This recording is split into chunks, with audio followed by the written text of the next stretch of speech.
All right, what is up, boxing fans, fight fans around the world? We're here live at the T-Mobile inside of the arena itself tonight for Canelo Alvarez's perhaps the final chapter of the trilogy with Gennadiy Golovkin. But right now, we're jumping right into the second round action of Jesse "Bam" Rodriguez, the super talented southpaw WBC super flyweight champion, and taking on Israel Gonzalez right now. And Gonzalez actually teeing off with some combinations. Bam getting his hands up to block what's coming back, but not a scorching start so far for Bam. Rodriguez took his time at round one and is trying to walk Gonzalez down here in round two behind the high guard. No pivots and things like that yet for Bam Rodriguez. Just about a minute here into the second. He's just shooting that straight left hand and keeping his hands up and catching. Now he lands a nice short right uppercut on the inside after keeping his hands high and catch combination. He lets straight left hand down the pipe. But Rodriguez, just what Canelo fights tonight, he's kind of doing a Canelo style. Hands up high. Good right uppercut again for Bam, but he ate 2 body shots while doing that. So early on, not seeing that footwork and that kind of Lomachenko-esque pivoting around quite yet, but Gonzalez actually hanging in there early in these first 2, letting his hands go. A lot of his punches landing on the gloves of Bam, but some of the body shots aren't getting in. This jab by Bam Rodriguez coming forward. He steps over to his right. This is the right hand. Bam just keeping his hands up, blocking what's coming back. 2 good body shots by Gonzalez. He eats a short right uppercut from Bam to the head. That's the shot that got the crowd's attention. That short right uppercut, the second was to Bam. But Bam a little more basic tonight. Just coming forward with a high guard and makes Gonzalez miss a left uppercut. He chips into the right hook and making him miss up top. Bam not taking a step back. Gonzalez lands a straight right through the center. That was full. Not landing clean, but partially landing on Bam. Then straight right to the body for Gonzalez. With his back near the ropes. Bam staying on the front foot. Misses a right hook, bobs his head low, and then fires a 1-2-3. Gonzalez not getting hit too clean with it there. Good left hook to the body by Gonzalez, but when he lands to the body, he's eating a right uppercut from Bam this round. But Gonzalez is getting off some good work here, folks. Good jab by Bam and another jab by Bam. Kind of throwing it like a power shot instead of a range fight. 10 seconds left in the second round. Bam still coming forward, slips the shot, lands a hard straight left hand off the slip. Good right uppercut by Bam off the 1-2, missed the 1-2. The youth it is if they get Gonzalez to move his head. I think Bam's best punch that round. Good enough to win the round, but not super impressive.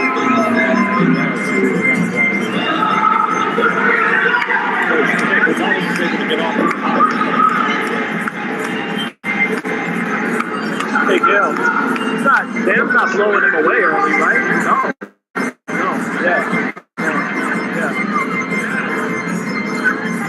Oh, 1 moment. Yo.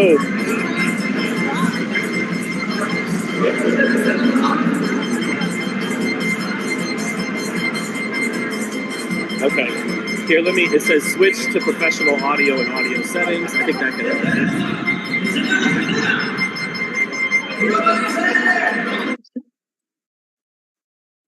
Working out some technical stuff, folks. Okay, cool. All right, sounds good. Right, there's water. I mean, show like 2 shots. Guys, it's live TV, folks. So you guys are seeing us doing on the fly. Round 3, just fire in his hands. Bam just keeping the hands up, kind of like this Canelo often do his last several fights. He's coming in high guard, side stance, not pivoting around a lot, but using his feet like a used to. Coming kind of forward in sort of straight lines.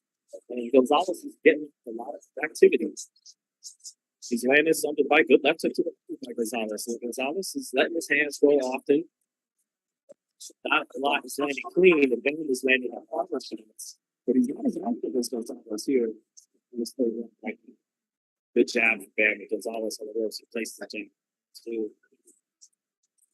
Gonzalez comes forward with 3 body shots and he eats that right uppercut. Good right hand to the body by Gonzalez, fighting from the inside of the six. Straight left for Bam.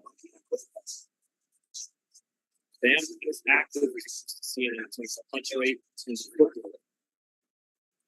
By his standards, with a little flat, just ate a right hand by Gonzalez, who was just active. Let a lot of punches go in combination. Straight right hands for Gonzalez, who follows it up with a right to the middle of the stomach. To the left foot, right hand for Gonzalez. Not all this is landing, but he's getting good short body shots.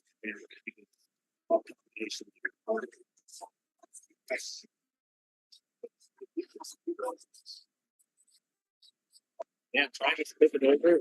Some of those angles we're used to, but Gonzalez pivoted river and not getting hit with it. Not moving forward. Gonzalez actually a little heavy with this round. He gets off to the body again 3 times.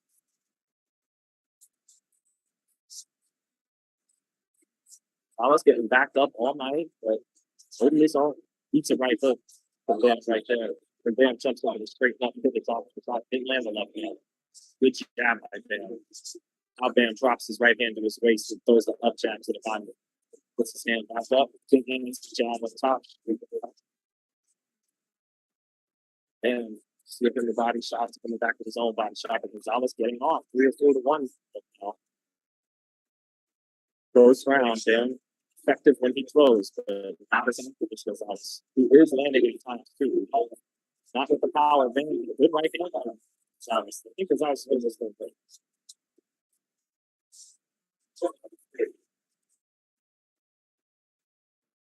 Combination by Gonzalez. And Bam not showing the energy with his feet that we're used to seeing here in the first 3 minutes.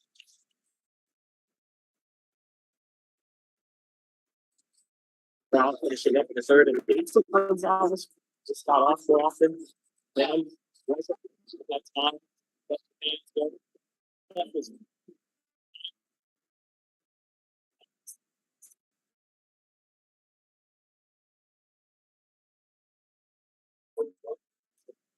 yes, sir. Yes, sir. Yeah.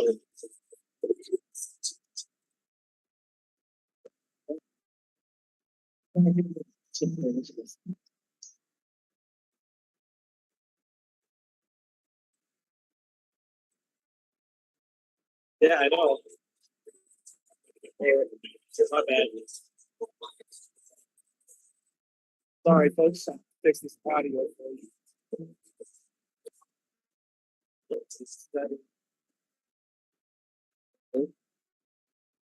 Not even giving me some sort of listen to audio.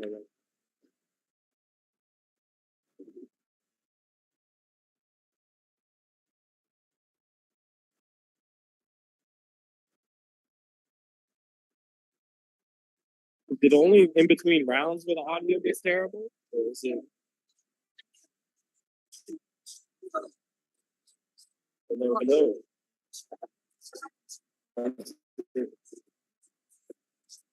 Yeah, hello.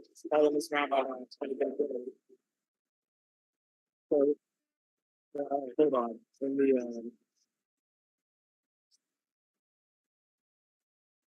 settings.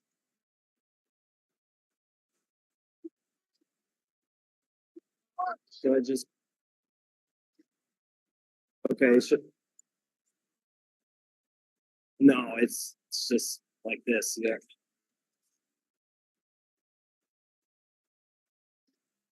Right. No, it's I'm using the headphones, but yeah. Yeah, it says built-in output headphones and test mic, built-in microphone. Oh no. Yeah, same as system, built-in microphone, internal microphone, and webcam.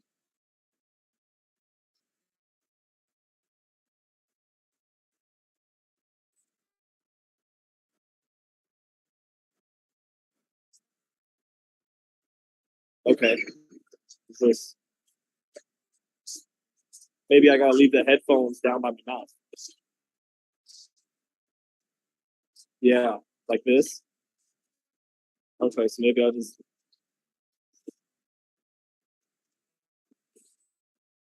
okay. Guys, guys in the chat, I might have to just do this like this then. Speak into my headphones like this. With it. Okay, fuck it.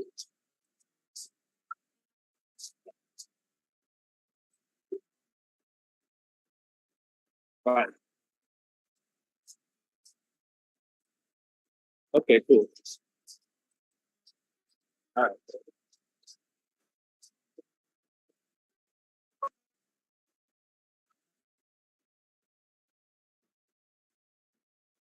All right, hold on. Thank you for bearing with us, folks. I hope this is better. Let me know if this is better. It looks a little funny, of course, me speaking in the mics like this, but you got it. He's got Bam a little bit. So Bam Rodriguez here in the fourth round. That was 2 rounds to 1 for Bam. I thought he looks a little flat by his standards tonight. Getting a good fourth round. He's buzzed Gonzalez and he's winning the fourth round and having, heading going at 39-37. He just ate a good right up protecting Gonzalez. But Gonzalez is making Bam kind of return to earth, come back to earth after that quad drop.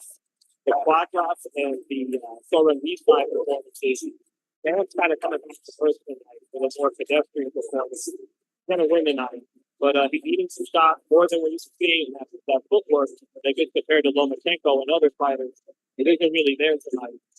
Fighting more in straight line, coming forward behind the high guard. They're still doing enough to win this fight. He won that fourth round, but it hasn't been the kind of scintillating performance he's hoping for in this kind of big stage. Canelo Golovkin 3 co-main event.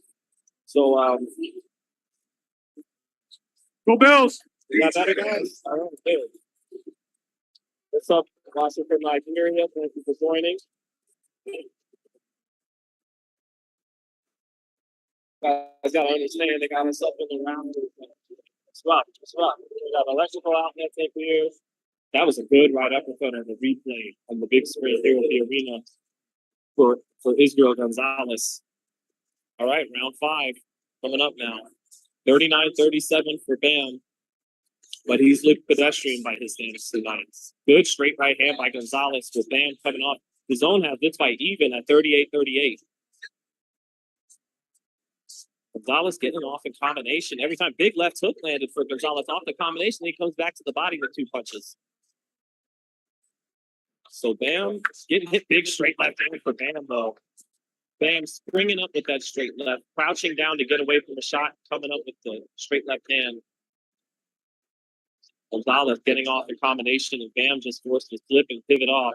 Straight left to the body by Bam. Gets Gonzalez near the ropes, lands the jab. Steps over, just misses with a big right hook off the pivot. Bam getting in the right uppercut, but eat the low blow. Kenny Bayless tells him to keep fighting on.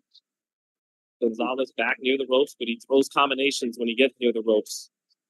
Good straight left hand by Bam. Good straight left to the body by Bam Rodriguez, keeping Gonzalez against the ropes. Good head movement and defense by Bam. Flipping all the head punches coming back in combinations. Bam keeping the pressure on. Just misses with his left hand, trying to set it up off the jab. Misses the right uppercut. Good head movement there by Gonzalez. But Gonzalez, he could start to break down on this pressure. Some of these combinations he's throwing off the ropes are get off me punches. It's a good right hand to the body by Gonzalez there. Placing it with a right uppercut to the body. Now Gonzalez pauses with his jab and tries to land that right uppercut up top again. Then he goes to the body with the right hand. Good right hand to the body. Then a couple of uppercuts from Gonzalez. Bam getting his hands up to block it. Comes back with a 1-2-3 this Bam. Misses it, but digs the left to the body. Digs another left hand to the body, does Bam in the clinch.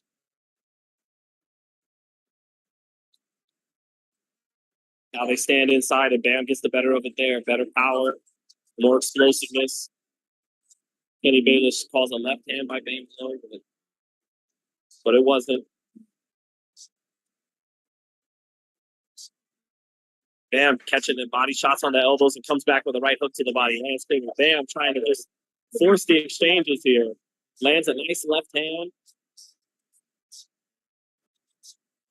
Bam just missing with a right hook.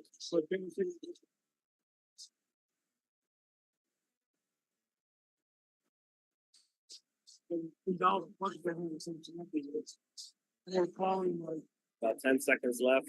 Bam has done enough with his power punching to kind of overdo the activity and some of those right hands to the body for Gonzalez. But Bam just the more accurate and explosive puncher, landing the harder shots.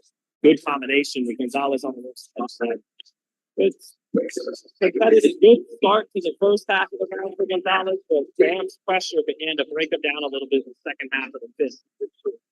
So Bam tonight is fighting kind of like Canelo did against Plant and Saunders, where he's, kind of in love with his power and coming forward behind the high guard, just trying to break this guy down with heavy shots, not necessarily trying to win every single round and now punch for punch every round. He's letting Gonzalez get off the combinations, letting him shoot off his combinations, letting him throw more punches per round than him, but he's making up for it with accurate power shots, 1 or 2 at a time. So, the zone has 3-2 for Bam, but I think it might be 4-1 for Bam. And these are just some competitive rounds, right, Ernie? Yeah. 4-1, 4-1. Thank you for stomaching my round by round, Ernie. I'm loving it. Oh, thank you.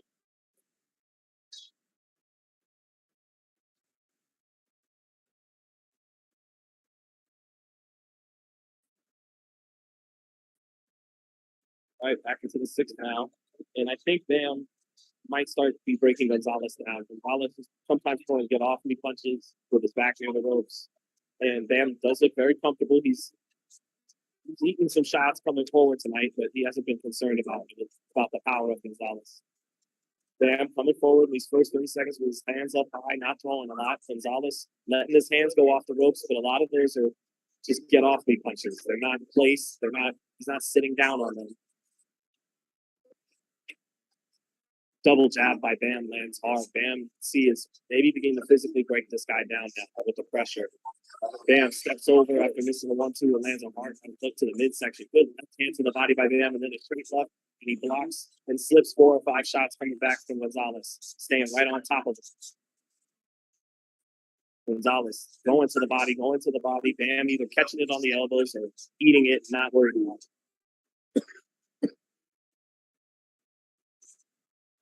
Bam off with a left uppercut, right hook combination. Tries to sweep with the left hand, right hook again.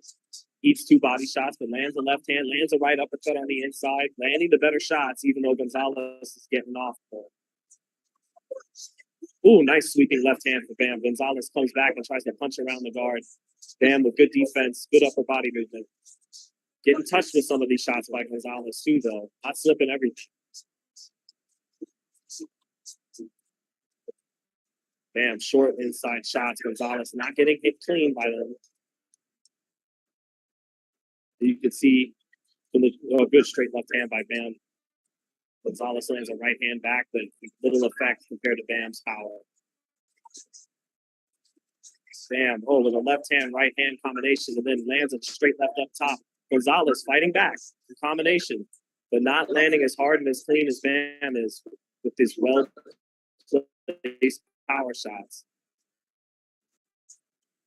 Bam showing beautiful technique on the inside. Nice right hook by Bam. Oh, another right hook by Bam. The sweeping left hand to set it up on the inside. Bam at times dropping his right hand to shoulder roll. At other times, high guard, moving his head. 2 body shots by Gonzalez land hard, but Bam is content to stay in the kitchen.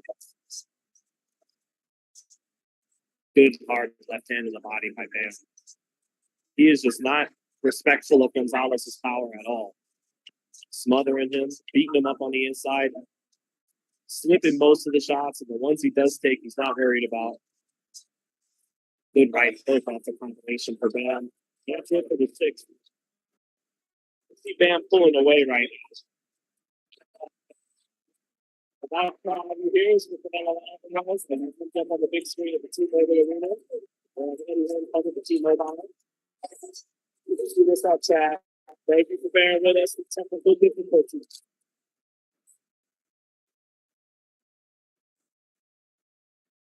It's Bam winning? Yep. Bam is winning.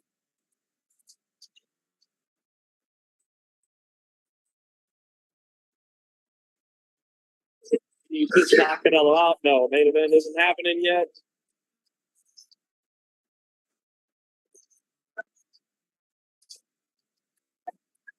So it's waiting here in between rounds, showing Canelo up on the big screen.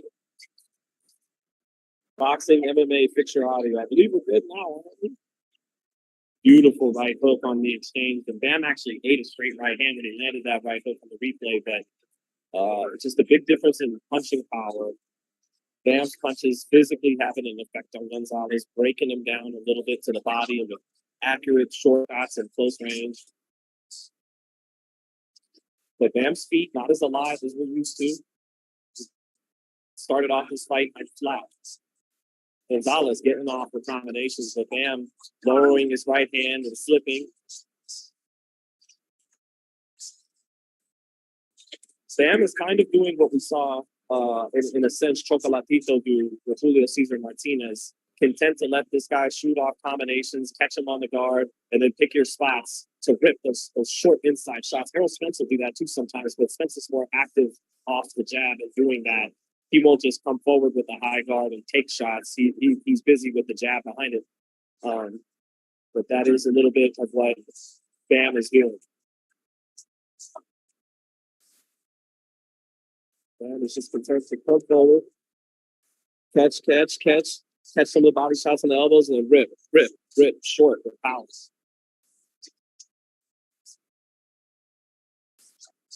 Gonzalez trying to push him back in the center of the ring. Oh, eats a right uppercut as he exchanges. Bam punching in between Gonzalez's punches extremely well. Good two-piece to the body by Bam.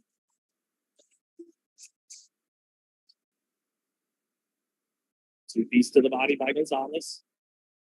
He has had success there at times in this fight. Good straight right to the body again by Gonzalez. Gonzalez trying to hold his ground here after backing up most of the fight. Trying to move around the ring and punch in combination and outwork Bam, catch him coming in. Now he's trying to muscle him back. Minute left in the 7th round. Again, Bam not more active this round. Gonzalez certainly shooting off more punches. Good big right hook by Bam. Just effective in picking his spots to punch right now. You get the sense he's just waiting for a moment to hurt Gonzalez with one of these accurate bursts. 30 seconds left in the 7th. Bam winning this round. Fight's definitely taking a pattern. Gonzalez more active, being pushed backwards, throwing in combination. Bam not as active, hands up, but closing that distance constantly. And when he rips off, just more accurate and more powerful.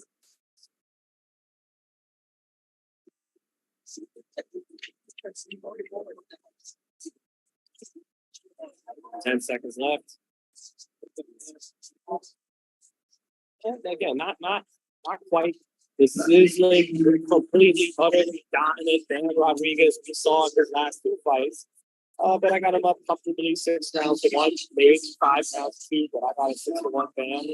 I just don't see the life in his feet tonight that we saw the last 2 fights, but still doing an excellent job of inside fights and picking his shots on the inside. Chris digging with him. You guys know what I mean by digging. Those hooks and those uppercuts on the inside, whether it's to the body or the head. So Errol Spence, Chocolatito do that, and Bam's doing that stuff.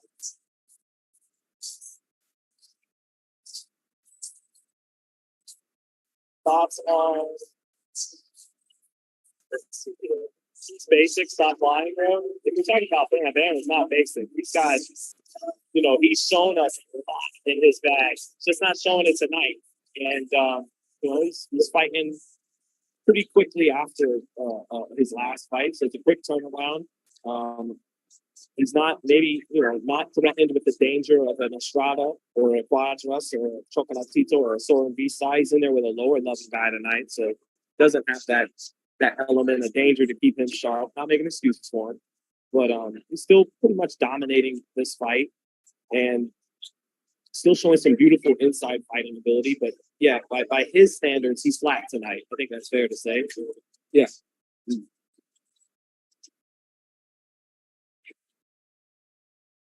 Great left by Bam.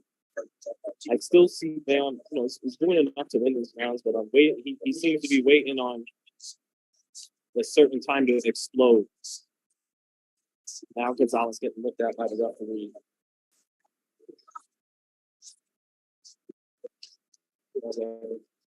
ODHTX boxing says you were creepy. Well, I mean, you know, having a rough hair day, gotta commentate with headphones up to here because didn't have a. Anyway, I understand your sense. Clash of heads. Referee, Bill, not enough to make this fight stop, and we get back into it in the 8th. About 2 minutes left in this 8th round. Bam Rodriguez in control of this fight, showing some excellent inside fighting ability, but hasn't blown away Gonzalez like people expected, like his promoter Eddie Hearn hoped. Good left uppercut landed by Gonzalez, who just continues to let his hands go. And isn't getting hit with everything. He is making Bam miss some of his combinations as well. A good body shot by Gonzalez. Great right again to the body by Gonzalez off a straight right hand to the head. He's taking advantage of Bam's low work rate tonight. Maybe not doing enough to win rounds, but he's certainly having sequences and moments in this fight.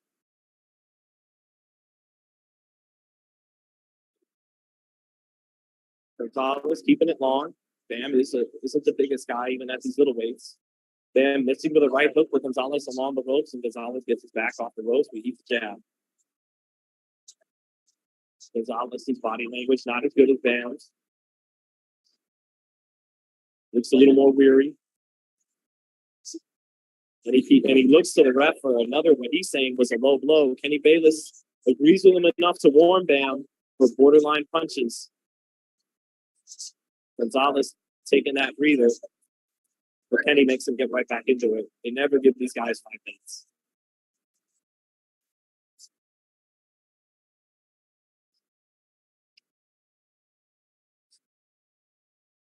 Keeping the pressure on, but letting Gonzalez get off a little bit too much, probably for his taste when he goes back and watches the tapes. Good straight right hand for Gonzalez, not a lot of power, but if you see it land, pop Bam's head up. This is really close. Good right hook to the body by Bam. Gonzalez goes down, and Bayless is going to go ahead and let it be ruled a low blow. But I got media next to me saying they didn't think that shot was low live. Gonzalez is bleeding over his left eye, bleeding from the nose, is getting broken down. A point is being taken away from Bam for low blows in the 8th round. The crowd doesn't like that. We'll need to tell you guys what I see on the replay once it's up on the big screen. Here it is right here. Let's see. Here comes the replay. Bam touching with the left up top, throws the right hook to the body, and it lands. Yeah, right there on the belt line, right there on Gonzalez's trunk where it says his name. That is definitely a border shot. Unless you're Sergey Kovalev fighting Andre Ward. Yeah. But that was it.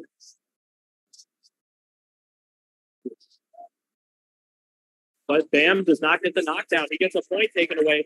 And Gonzalez is more active in that round. And it's not out of the question that Gonzalez actually just got a 10-8 round in a round where he was hurt.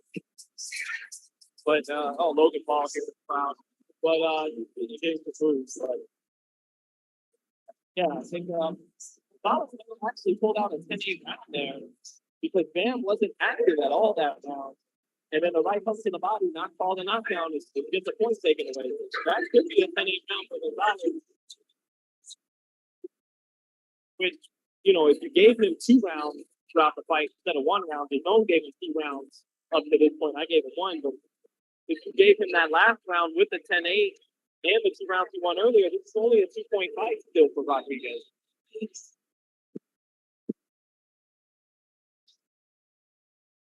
That would mean it's a 76-74 fight. If you got it 5 rounds to 3, it's 76-74. But I think this is more of a 6 rounds to 2 fight. So I'd have it 77-73 right now.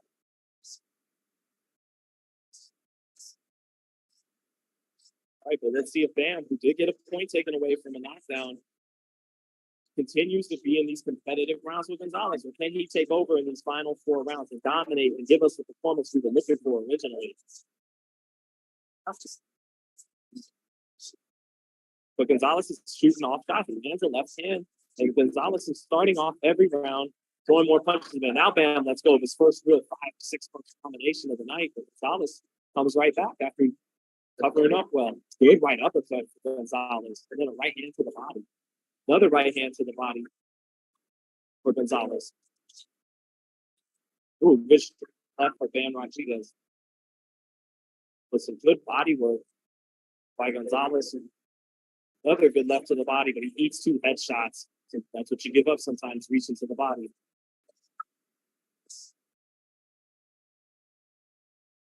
Rodriguez keeping it in the phone booth, staying on top of him. And on top of him.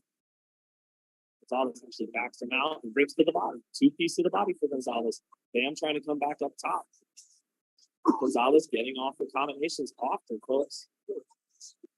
Gonzalez gets off with 1-2, 1-2. Bam comes back with just one straight left hand. Then he comes back with a 2-punch combination. Steps over with his pivot right hook that he's known for, but he misses it. And misses his left hand, misses his right uppercut. Gonzalez making him miss a little bit here. Because it's one punch at a time.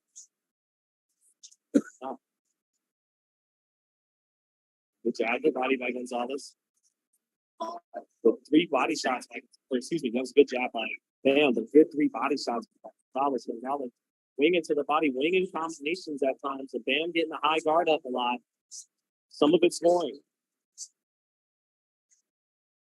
Good right hook on the inside by Bam. Big left hand by Bam. Punched in between Gonzalez's punches there. Bam's face a little reddened tonight from taking shots. Straight left hands for Bam. Gonzalez comes back with the right hand. 30 seconds left in this night, and I do feel Gonzalez maybe is winning this round.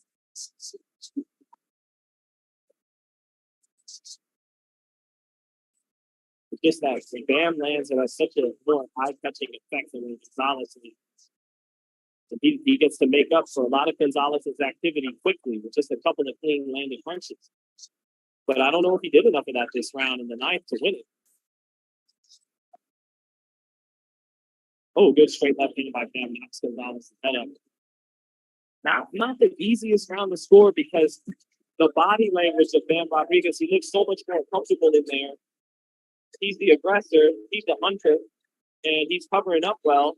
But Gonzalez is scoring with some of these combinations. If he keeps on 5 or 6 shots, 1 or 2 or 3 of them are getting in, scoring at times. So it's not the sexiest, cleanest stuff, but he is scoring at times, and Bam is just flat tonight. So I still got Bam ahead, but Gonzalez may have won those last 2 rounds. 3 rounds left in this fight.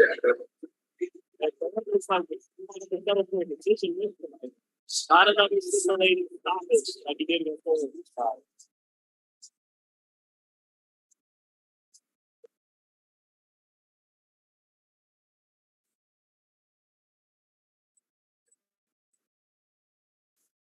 All right.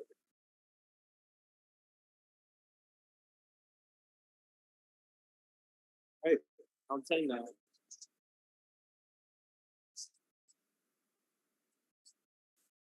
Bam is a natural 112. It's showing tonight. Yeah, my man Ernie saying that Bam's a natural 112, not a 115, and it's showing tonight. But I feel Ernie like it's just a little flat tonight. It's big arena. First time on a big card like this. He's coming off the high of beating up 2 really good guys, and I just feel like he's a little flat tonight. Well, even though he's winning. He's fought 2 big names. This might be the best fighter out of the 3 in the year of our Lord 2022. So that might be the case. Sir Lundgren is obviously a bigger name, but I mean it's clear to me that Gonzalez is way more in the tank in this year than Sir Lundgren did, and even progress on that. So he's a legit fighter, but this is probably the best fighter he's faced also. Gotcha. In my opinion, whatever that's worth. Mohammed, what you think, brother? Yes. Good fight. It is a good fight. Oh, damn, getting his head lifted up with left hand there. But it's a competitive fight. And my man Ernie Green saying, don't get caught up in the name and the resume and the accomplishments of Cuadras and Soy Reside. Those guys are actually past their best days. And Gonzalez is a fresh guy to giving him a good go. So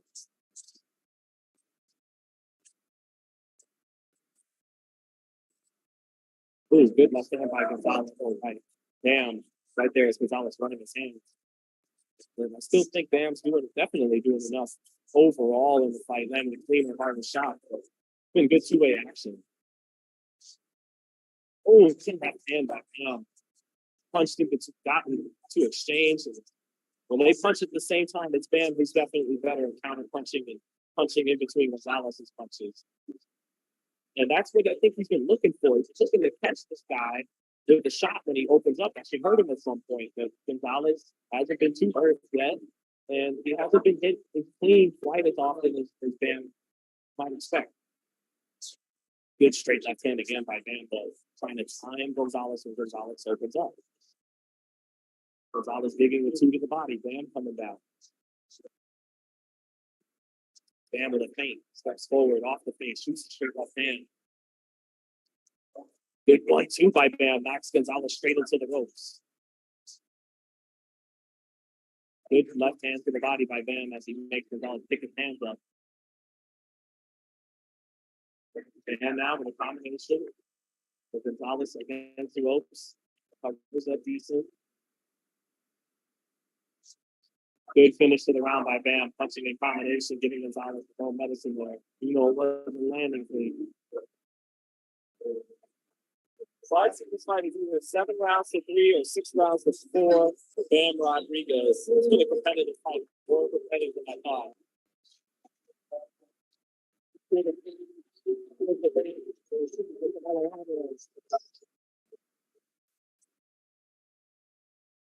What is Canelo fighting? What time is up next?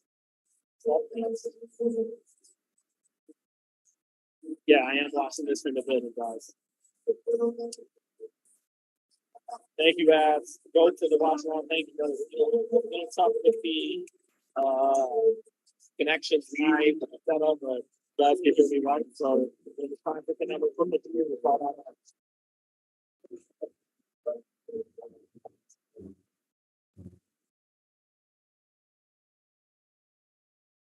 So G getting some views, following the boost in the applause. Fans here tonight. I'm sure it's a lot of Mexican fans that love Triple G. But you know they're gonna be here for Canelo. All right, round 11. And this has been a good competitive fight for Bam Rodriguez. A little bit of a coming back to earth fight. He was looking like absolute Superman, you know, like honestly against the beach side, he was looking like one of the top 5 pound-for-pound fighters in boxing. Yeah. And tonight he definitely looks good. But Gonzalez has done a good job, you know, bringing him back to earth a little bit tonight. No. What I said, he probably comes back to 150. Quadras and numbers I weren't even 45 seconds into this round, Bam continues to step forward and just try to dig in short shot and pick a spot to punch as Gonzalez is more active.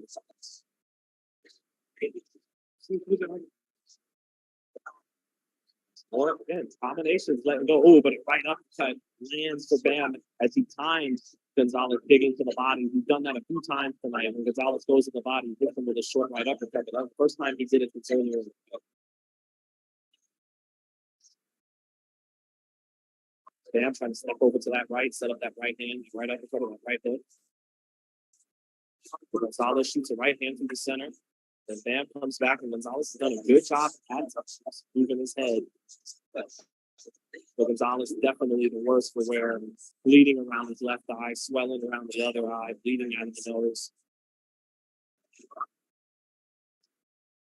173 landed punches for Bam Rodriguez tonight compared to 161 for Gonzalez. So like I've been telling you guys, this competitive. And Gonzalez has outthrown Bam by 100 punches tonight. He's thrown almost 500 punches, and Bam is throwing about 400 punches. Down goes Gonzalez on another low blow. Davis calls this a low blow again, and you gotta wonder if Bam's gonna get a point deducted. And if with 2 point deductions in a pretty decently competitive fight, if things could get interesting here. Bam's definitely winning this round. Here, let's see the replay. And it was the same as the first shot, right hook, just like the first punch. First low blow was a right hook, and again, it's a right hook, borderline shot. Not Andrew Galata, Riddick Bowe type low blows, but enough for Bayless to not like it. But Bayless didn't take a point away this time. Gonzalez turning up the energy, bang, turning up the energy, hitting Gonzalez on the ropes. But Gonzalez doing a good job slipping the combinations of bang and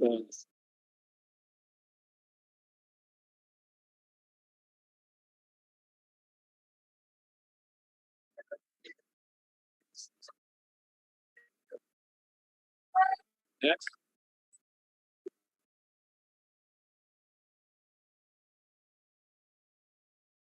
11th round closing here. And that was it. That was definitely a Bam Rodriguez round. And on my part, got steps. He's done enough to get 7 rounds. Even with the point deduction, he should be fine. As long as he doesn't get dropped this round or Gonzalez doesn't pull off some miracle that ain't happening. Bam is going to win a decision tonight. But let's see if Bam throws the kitchen sink at this guy. Just explodes in combinations and tries to get him out of there. Switch hand. How's that? All right. That good?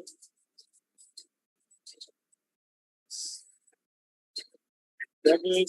This good? Is that good? Which one are we at?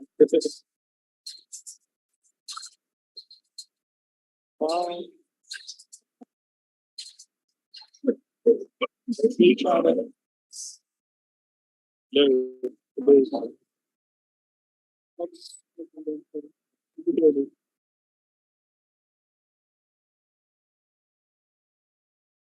You are a public servant. This is play-by-play. You much appreciated. You are the man. Thank you, man. Thank you for your Gennadiy confirmed.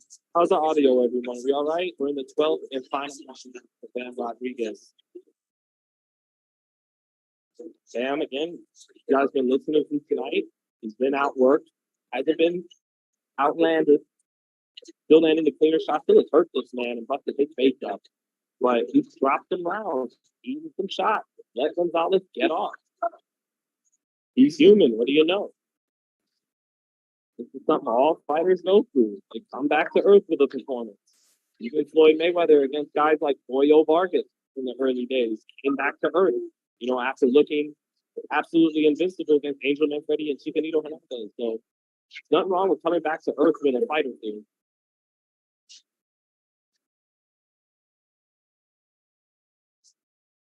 Let's see here.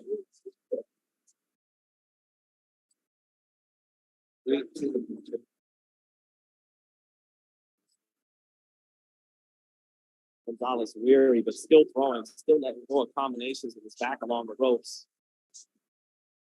I just something with Bam. I wonder if I know he's a little guy. So I wonder if making weight was tough. It's a little flat. Even though he's definitely winning this fight and has some good moments. Ooh, good left hand with Gonzalez on the race. Maybe Gonzalez was in that shot. So sticking in there.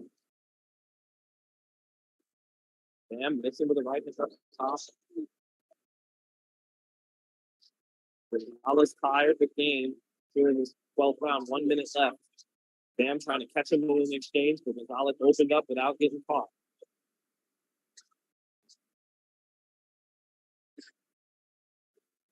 Gonzalez shooting off combinations along the ropes still, but Bam a good defensive round. Ripping the left uppercut and the straight left hand off the left uppercut. Gonzalez decent defense, but Bam comes back and slips 5 or 6 punches down with the comes back to the body to drive Bam on. Bam resets, tries to hit him back on the ropes again. Here he goes. 25 seconds left. This one's going to the cards, it looks like. Bam continually trying to spring up, crouch down, kind of bait a jab or something from Gonzalez, crouch down from it, spring up with that left hand, straight left hand. He's landed it sometimes, but not as often as maybe he wanted to, the power. Good straight right by Gonzalez in an exchange. Bam finishes with Gonzalez along the ropes, giving not a lot of punches there, but Bam won it. Bam stayed on the front foot. There's the hunter, the score active. Gonzalez looks like he's taking some punishment tonight. Left eye completely closed. Bleeding from it, bleeding from the nose, but he gave a very Had elephant gas tank with those many combinations as he did with the pressure Bam was bringing. But a more competitive fight than we expected. Bam wasn't quite as dominant, otherworldly felt by his standards. Again, by his standards, a little flat, but he still was fairly dominant at times with Israel Gonzalez, and he wins and remain undefeated and will remain the best young fighter in the divisions by far. What you gotta say, Chad? Lucas Fowlers, thank you, brother.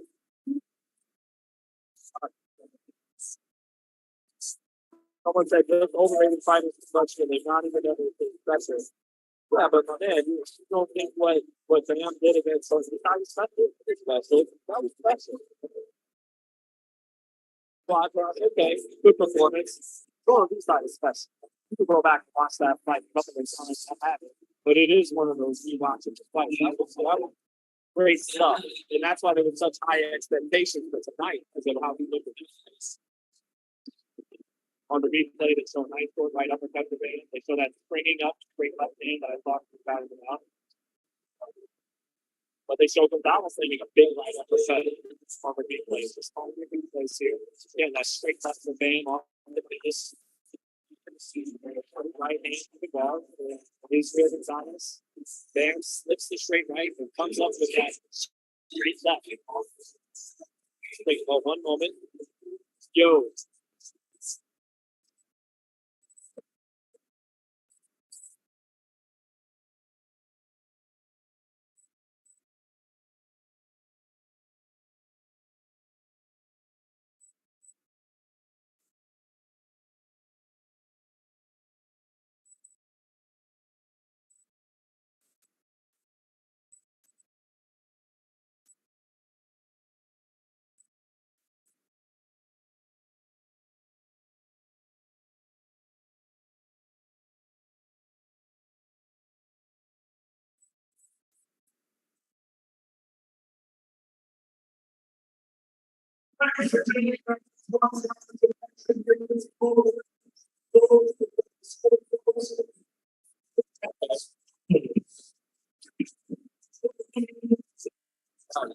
Right.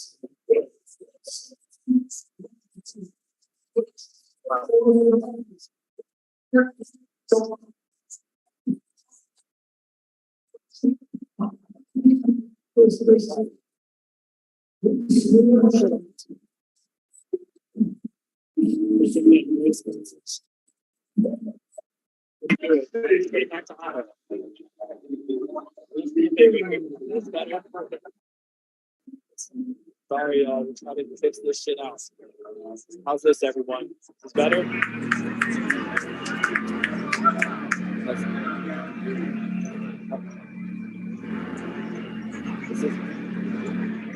Let me check chat. Oh wait, show in meeting option to enable original sound.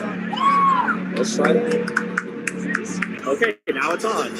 How are we sounding, people? Are we sounding good for the main event? How are we sounding, everybody out there? Now that we got original audio turned on.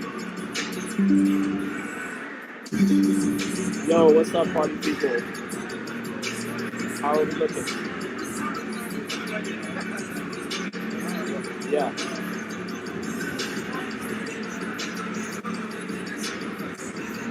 Right. Oh, for sure. Is this better? Let's go! Is this better, people? All right, nice. We got original sound on. Sweet, sweet. All right.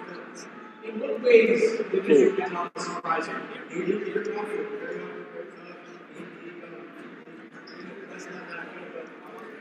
Yeah. I want to get with my camera zooming down in. Yeah, for sure. Oh, you mean like on the floor? I mean, I don't.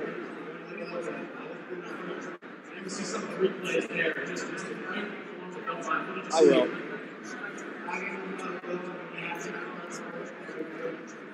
How did you feel out there coming back after such a quick turnaround? I mean, I know good. I had a great game. Yeah. He is part of the sport. He did get the win. As we said, 3 wins in 2022, which certainly puts him in the mix to be fighter of the year. There are several worthy contenders on that list this year. Of course, there's you, Gennadiy Golovkin. I wonder if I could even put the headphones back on and talk like that. Expensive comes back. Yeah, let's see. Can you guys hear me like this, or do I need to hold my headphones all the way up? Yo. Just trying to see if I could just do it like this. Okay. Okay, cool. Okay, cool. All right, sweet. Let's do it. All right, thanks, FightHype fans. They're with us. All right, FightHype fans, you know how it is. You guys gotta stick with us. What's really important is you got everything ironed out before making an event time. It looks like we do, right? That's better. Sweet.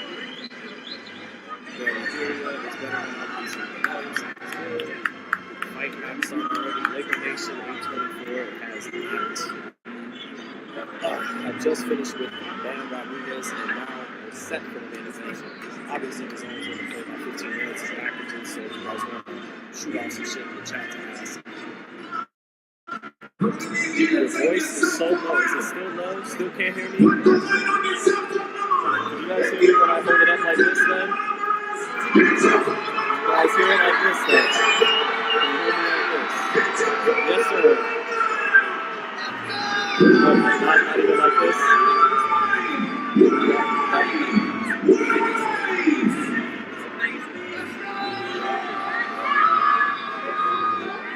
Okay. Maybe it'll be better on the top.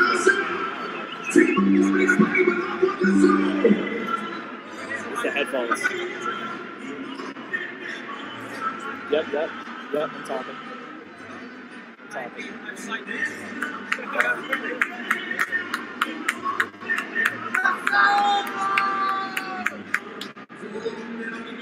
Right.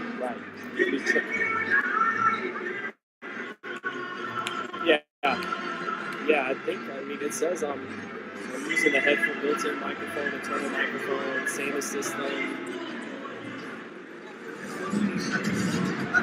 It says built-in microphone, same system, and webcam.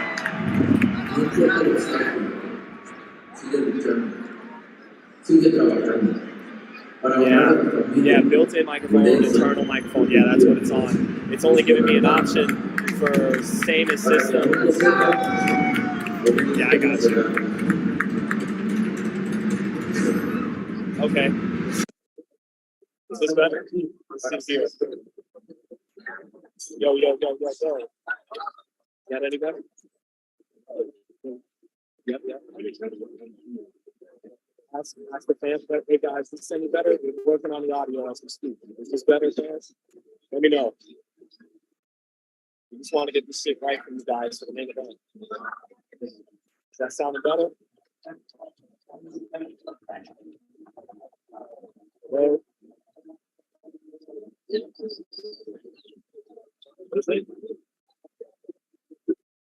this better, folks? Like, is that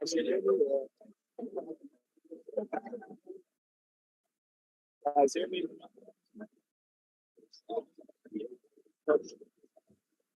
All right. Thumbs up. Yeah. Hey guys, give me thumbs up. Thumbs up if audio's good, guys, for the main event. You know, we have this audio right for you guys for the main event. So, are we good, or you guys not hearing me? Yeah, we apologize for technical difficulties.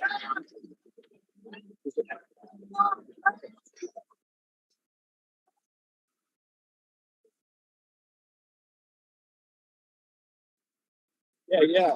Well, I mean, I know. I gotta look. Okay. All right, everybody. All right. Can you guys still hear me out there? You guys still hear me? Still hear me? I'm here. That's better. Oh, we're getting thumbs. We're getting thumbs.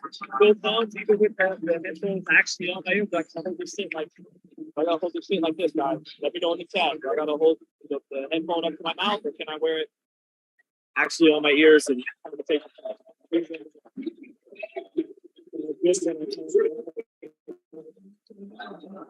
I like this little bit. This is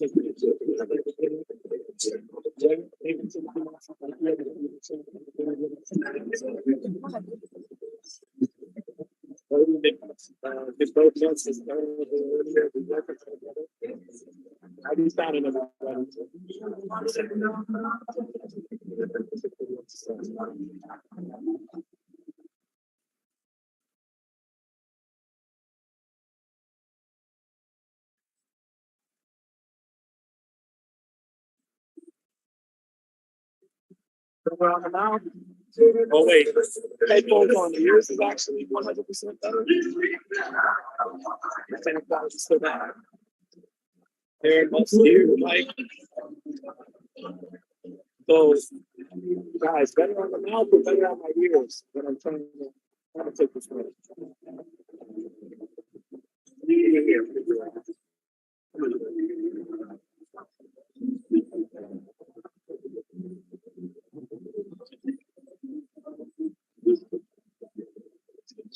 Yeah, I hear it. Stop. Sean has been a snare boxer, but at least I have that. I don't have shit audio. Oh, that was already saying. People think positive. Okay. Somebody next to okay. Yo.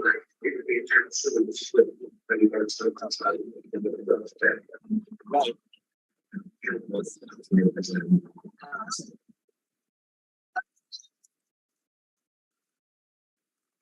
Me too. Yeah, me too.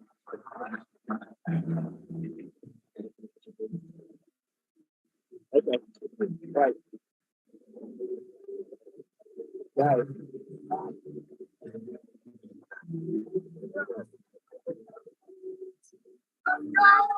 Right. Right. Okay. Yeah.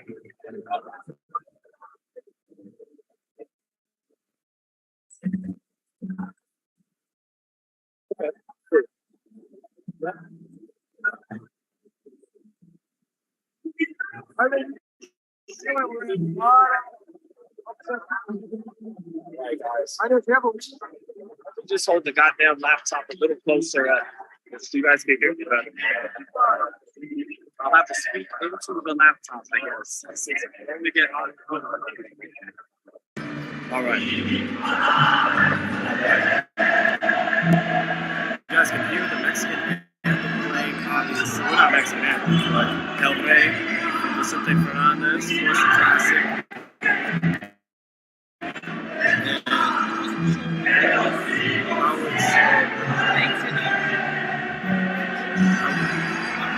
How's the audio now, folks? We're gonna get it right just before main event time. Watch.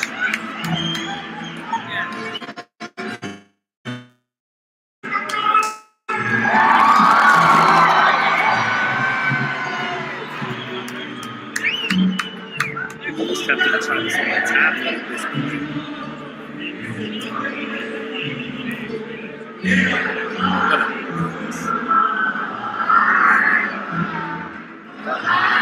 You guys don't keep an extra headset, do you? I don't. I do in my car, unfortunately. Right. We'll be okay, people. We'll be okay. We'll be okay.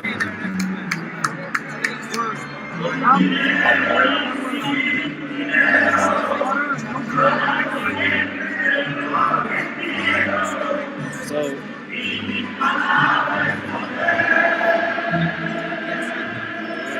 that's good. Sounds like he's walking out. No, he's not walking out just yet. We'll hear about audio for a minute.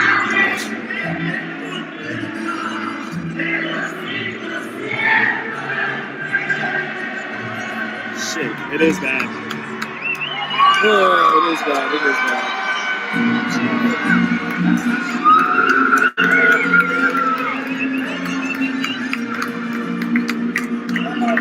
Go. Okay. All right. Just did it.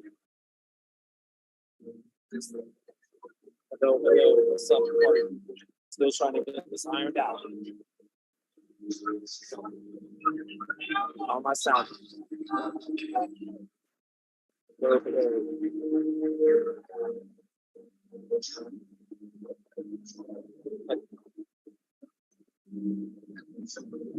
Okay. Same assistant. Webcam, the built-in microphone.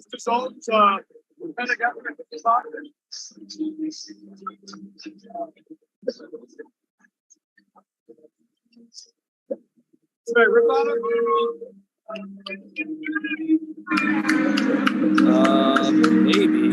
I mean, listen here. Webcam audio, ladies and gentlemen. Is this better? No, that's worse. That's worse. Oh, my bad. Oh, I got you. How's this audio source, everyone in the chat? This is better. This is us trying it from the webcam. Hello, hello. Hello, hello, hello, hello.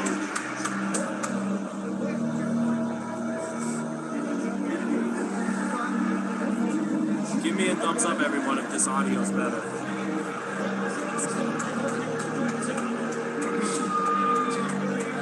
Let me know if this audio is better, everyone. Thumbs up, thumbs down. No thumb, because... Sorry, I gotta...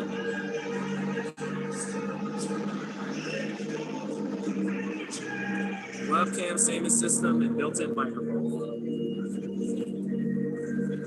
Yeah, and we tried both, and neither seemed to really be that much better.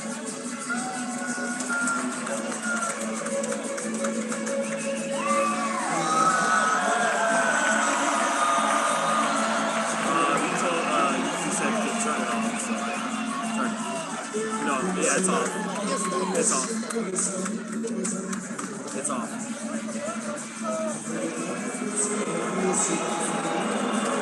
Is it a little better?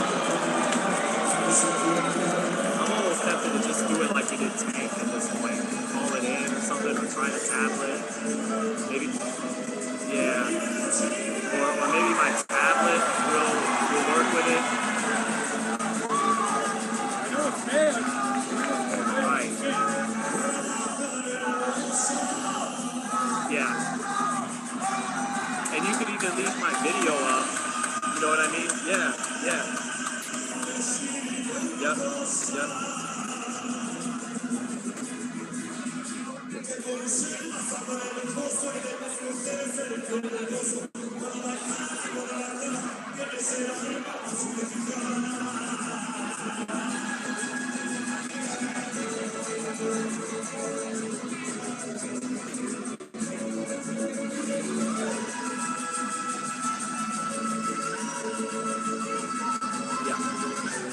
Yep, yep.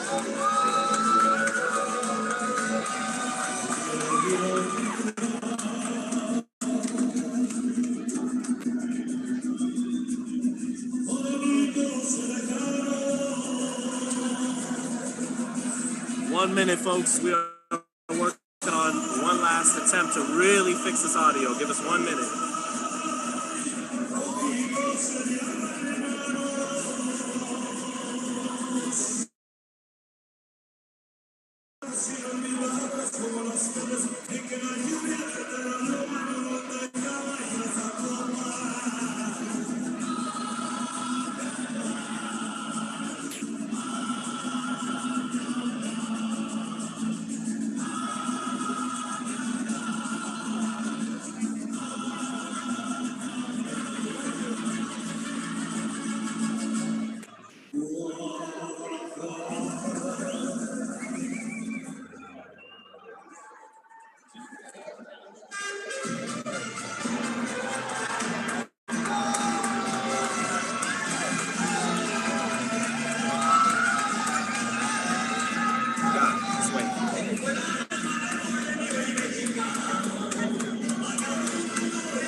Ladies and gentlemen, at this time, we honor challenger, champions, and our host nation with the respective national anthem. Sorry, this password didn't have to switch back.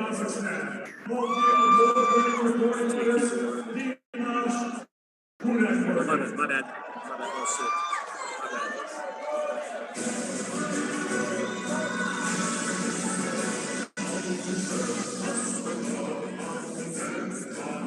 What it?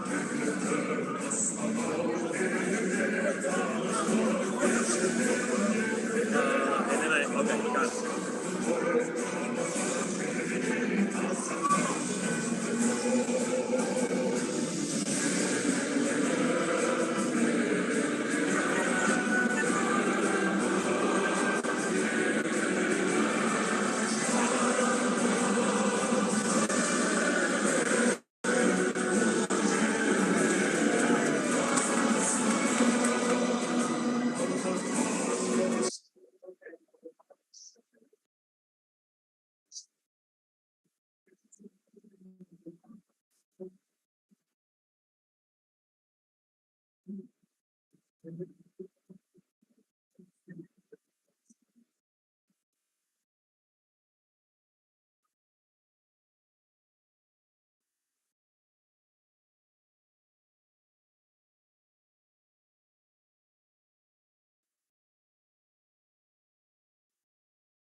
Guys, just hang tight.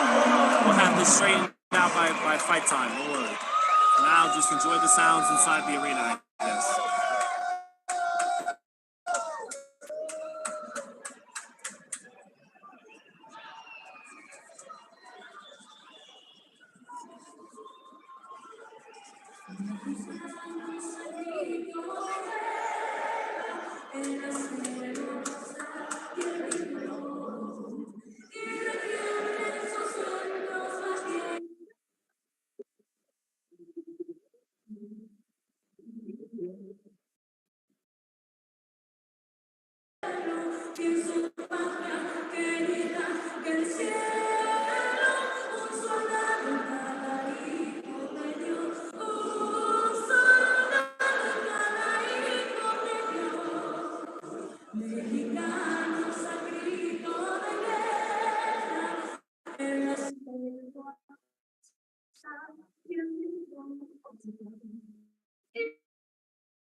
With the Wi-Fi now. Do we have better Wi-Fi? We decided to just go ahead and connect to my phone to call this fight. How are we sounding, people? How are we sounding, party people? Of the United States of America, So let me know out there if we have good Wi-Fi, if we have good audio now.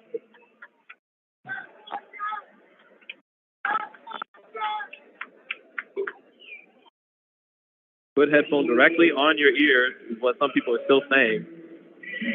Okay. How do I sound here?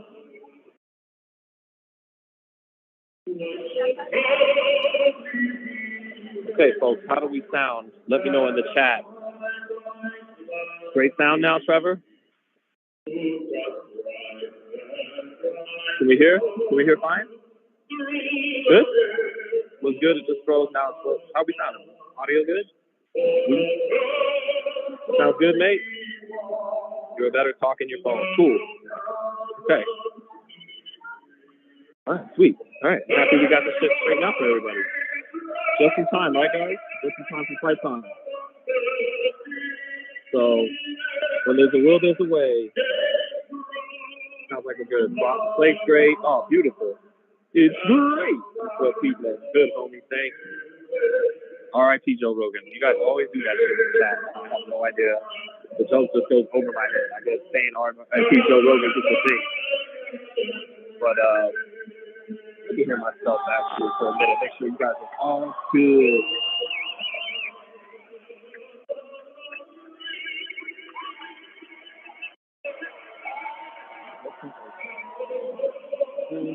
Yeah, I didn't think I'd. Okay. Here. So, put the mic close to your mouth. It's okay, but not awesome. Lots of background noise. Can hear you, but not clearly. Okay.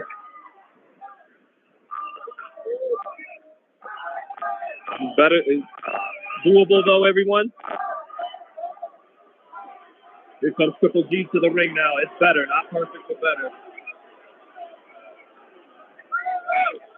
W quality, sweet.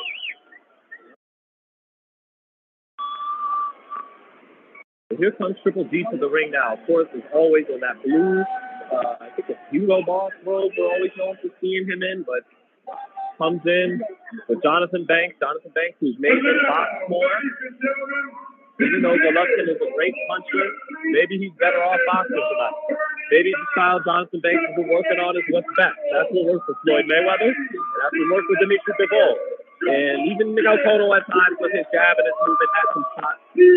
Erislandy Lara, because Golovkin got himself back into the fight in the second half of their second fight, where he was kind of dominated in the first six, got himself back into it behind his jab up on his toes. And his jab is so heavy, it almost lands like a right hand that he can just stick the jab in your face all night and have a lot of success doing that. Even if he can't find, if he's too slow with his hands to land the right hand behind it, Canelo sees that right hand coming, he sees the hook coming.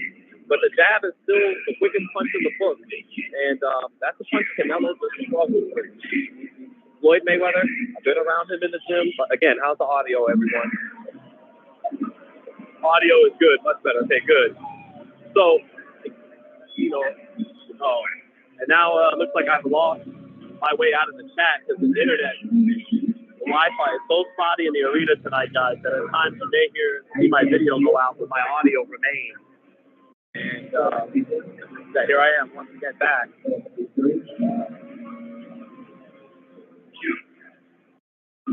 Yes. So, we do have image in and out, but definitely here with audio now, thank goodness. Here comes Triple G coming out to the White Stripe 7 Nation Army. Of course, that. Of course, we all know that song.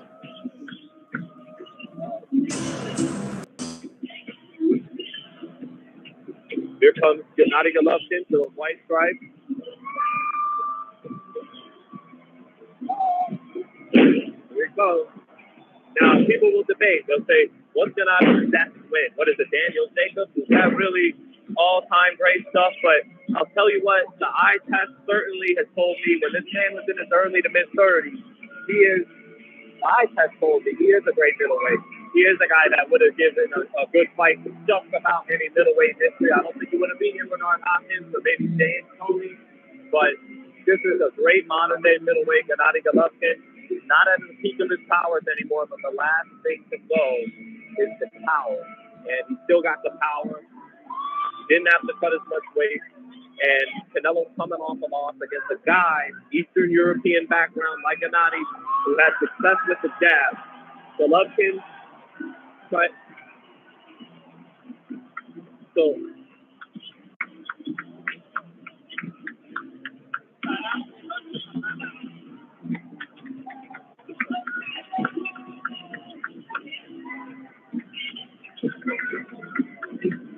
But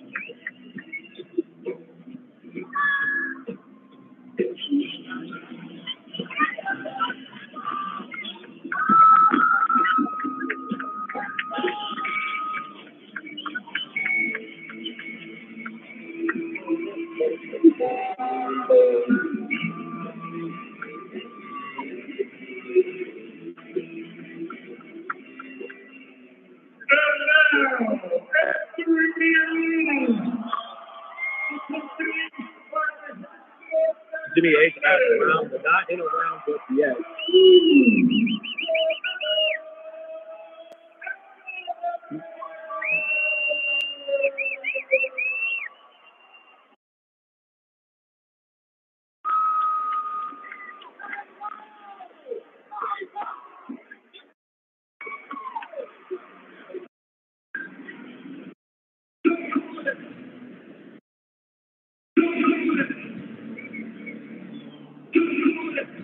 Don't call it a comeback.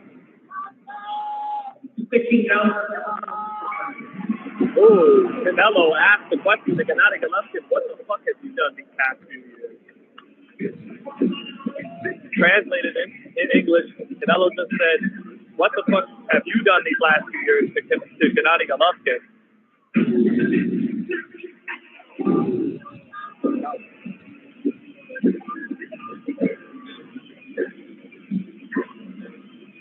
I mean, as long as we hear what's going on, right. Crawford, embarrassment, Adidas, Canelo's a different type of fighter. You don't want that. So, what do you think? All right, here comes Canelo Alvarez. Mariachi man, of course, performing.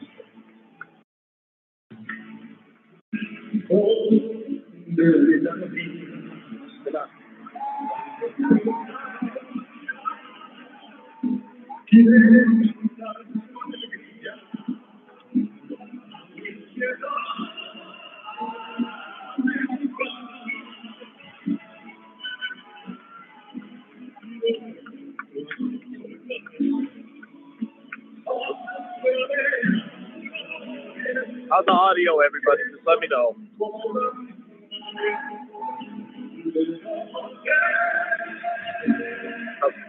Not Tyson. You would say this is last year upset winner over the power speed favorite Canelo. Coach K. All right, get your last picks in, guys. Everyone get your final picks in before we get going.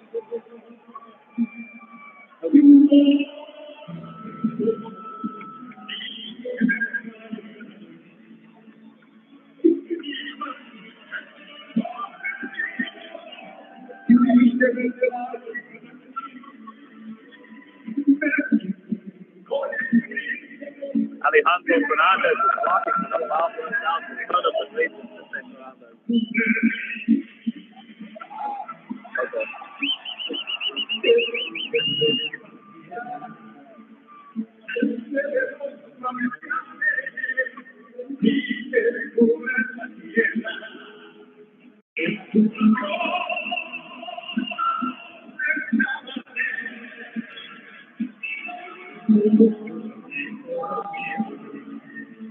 Okay.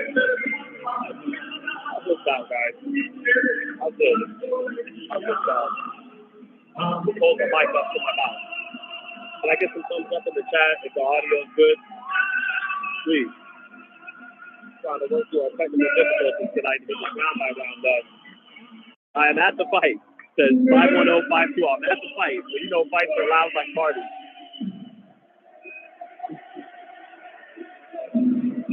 We hear like this? Good. It pretty much sounds terrible. Okay. Well, thank you, Joel Crane.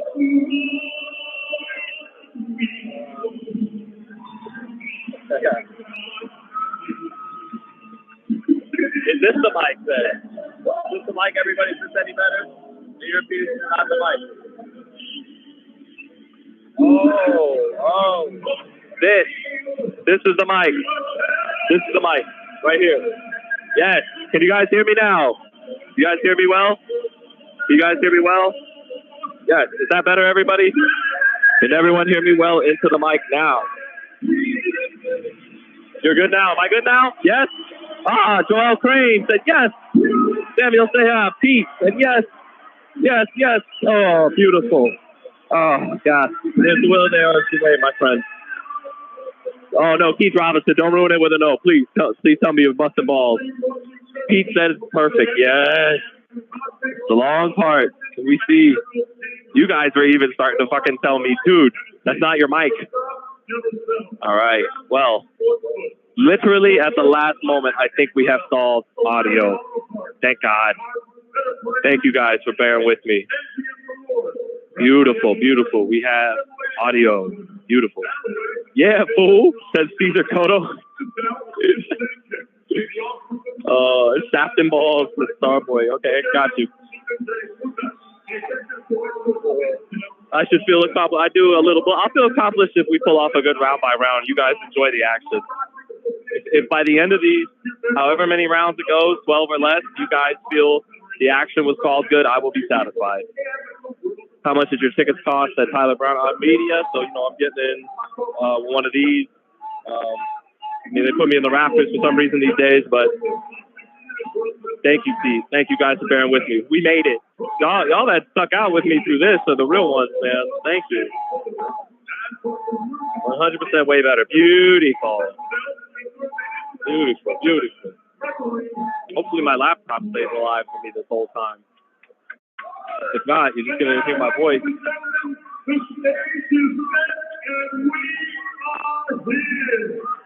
All right.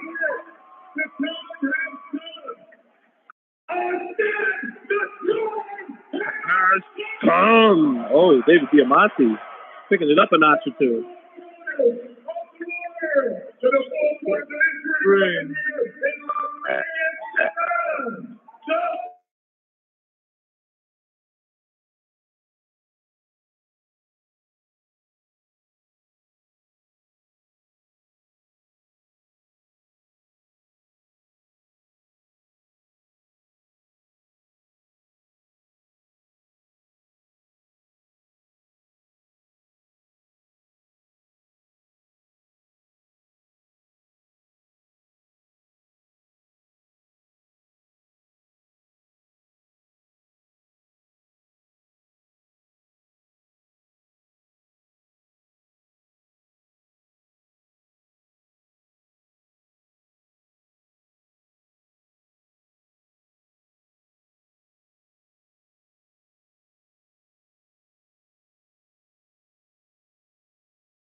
Hello, everyone.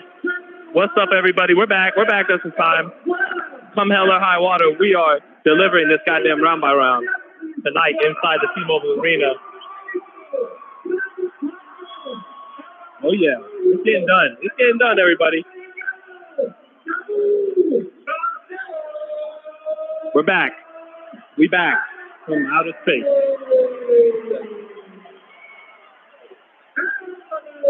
All right, I'm back.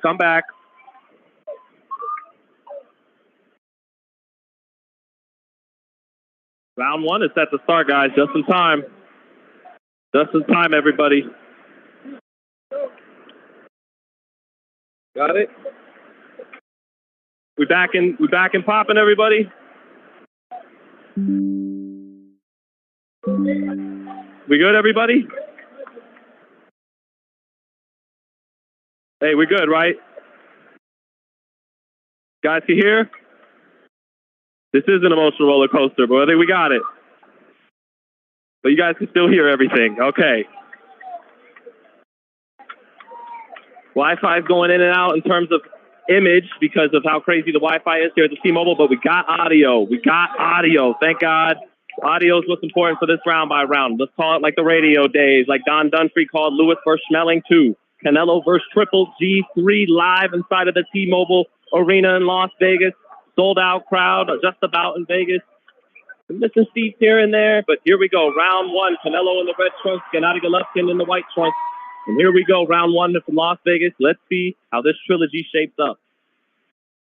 It's Golovkin starting, both fighters meeting in the center of the ring. Golovkin started inching towards Canelo. Now Canelo's starting to inch towards Golovkin. They trade jabs. You expect that a lot tonight. Both have great jabs. Center ring action. Neither guy taking too many steps back here. Both just in the center, trading their jab early on. Canelo tries a right hand to the body, comes short. Triple G in the high guard like Canelo, shoots his jab. Canelo parries it with the right hand, parries another jab. Golovkin trying to jab again. Canelo trying to come in with a left hook, trying to hook off the jab. Like he caught Triple G with in the second round of their second fight with that beautiful hook he didn't see coming. A minute into the first, not a lot to pick from so far in round one.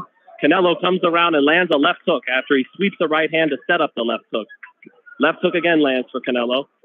Misses the right hand after it. Then now Golovkin lands a bit of a jab, throws another jab, but Canelo walking forward like he did in fight number 2 now. Canelo starting to back Golovkin up a little bit. He pumps the jab in Canelo's face, but Canelo blocking it. Now Golovkin blocks Canelo's jab. Canelo inching towards Golovkin, throws a right hand to the body. Golovkin stepped away from it, but caught a little bit of it on the hip. Halfway through the first. Canelo maybe a slight edge in the first half of the first round.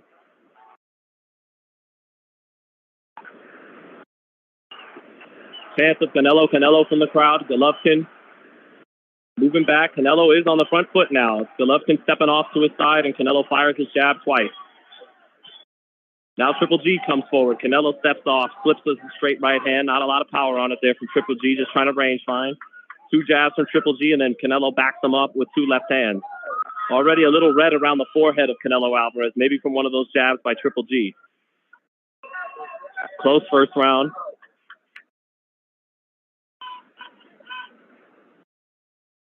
Canelo with more upper body movement than Triple G early on. That's to be expected. Canelo steps in with his jab, and he is the aggressor. Tries to hook off the jab again. Triple G steps off to his left and gets away from it. Canelo backing Triple G up here. Triple G stepping off to his left, pumps the jab. Canelo getting away from it. Canelo again trying to land that hook as both open up with their left hands. They jab together. Canelo holding his own with Gennadiy's jabs in this round. Canelo a little more active with his upper body movement. Landed a good left hook midway through the round off a right hand to set it up. And that's 10-9 Canelo. But 10-9 Canelo. What'd you have it? How'd you have that first round, Ernie? I think it's razor thin. Yeah. Triple G's going to get paid to win that round. He's not going to win that round in Vegas. No. Nope. I mean, nope. Ask Dimitri Bivol. He can make a way. He won that. Make a case. He won that round. No chance he won that round. No, that's the Canelo round. Yeah, that's the Canelo round. Yep. So 10-9 after 1 for Canelo Alvarez. Yeah, because Triple G getting back slacked up a little bit in the second half of that round, pumping his jab, but not very effective with it yet, not popping Canelo's head up like he did a number of times in their first two fights. Canelo pacing himself, not starting off with a crazy pace there, but very active as always with his upper body movement. And he did land a left hook. He threw a right hand, he curled the right hand, kind of looped it around, and Triple G got his hand up to block it, but he couldn't block the left hook. That was the best shot of round one, and it was for Canelo. Here we go in round two. All right, center ring. They both start. Triple G starts off touching, range finding with his punches. The defense of Canelo sometimes makes Triple G take some steam off the shot and try to land. Good left hook lands for Canelo. Triple G's head got picked up by it a little bit. He rolled with it, but got caught with it at the same time. Didn't get caught flush, but Canelo seems to feel like he can land that left hook up top. I thought he'd go to the body this fight, and it hasn't started in the first 4 minutes just yet. Triple G pumping a jab. Good jab for Triple G. Good jab again for Golovkin. That was a stiff one. But Canelo jabbing with the jabber like they're supposed to. Good jab again lands for Golovkin. Golovkin beginning to get the jab going. Canelo tried to load up on the hook and ate a jab that time. Canelo lands a jab but misses the right hand. Triple G stepping off. Now Canelo lands another jab. Another jab for Canelo. Good jab again for Canelo, giving Triple G some of his own medicine with the jab. Triple G pumps the jab back at Canelo. Both guys got great jabs.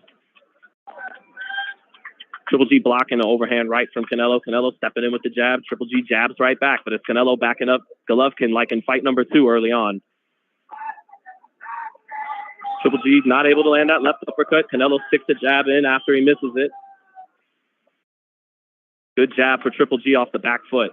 Canelo jabs back with him, and Triple G tries to get to the body there. Canelo jabbing, backing Golovkin up, jabs again. Golovkin backing up, eats another jab. Canelo landed some good jabs this round, and so is Golovkin. Canelo feinting and then throwing the jab. Blocking Triple G's jab. Center ring again. Both no one near the ropes, and Canelo forced to back out from a double jab from Triple G. Had to use his defense to get underneath. And now a little bit of a left hook lands for Triple G. Canelo digs to the body with a right hand. Got on the hip. Now Canelo steps in with a combination. One of those left hand landed, but the other two didn't. Triple G, both guys. Canelo inching Triple G back. Triple G's the one forced to always take the step back in this matchup right now, but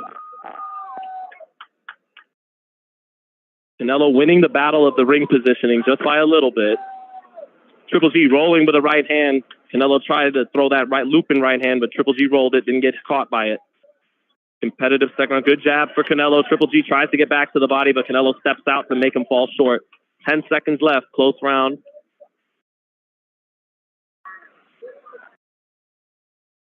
Close round. Good battle of the jab for both guys, but Canelo winning the real estate. And again, in boxing, as we know, there's a few criteria to score a round, clean effective punching being the best one. But the clean effective punching was pretty close. And Canelo's ring generalship in terms of backing Golovkin up, appearing like the aggressor, you know, that especially in Las Vegas, as my man Ernie Green just pointed out. So I got it 20-18 Canelo. Round 2 is competitive. Gail, what do you got it?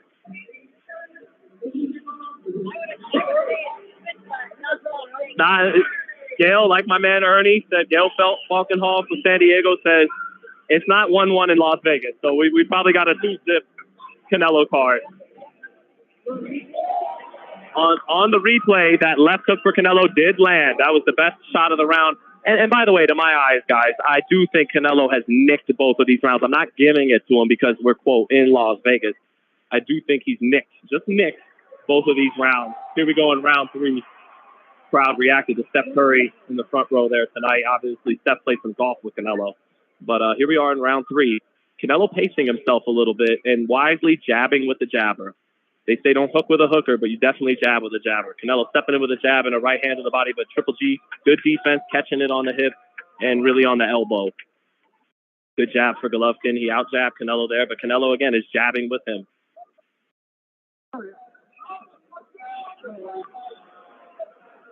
Triple G trying to jab and fight off that back foot.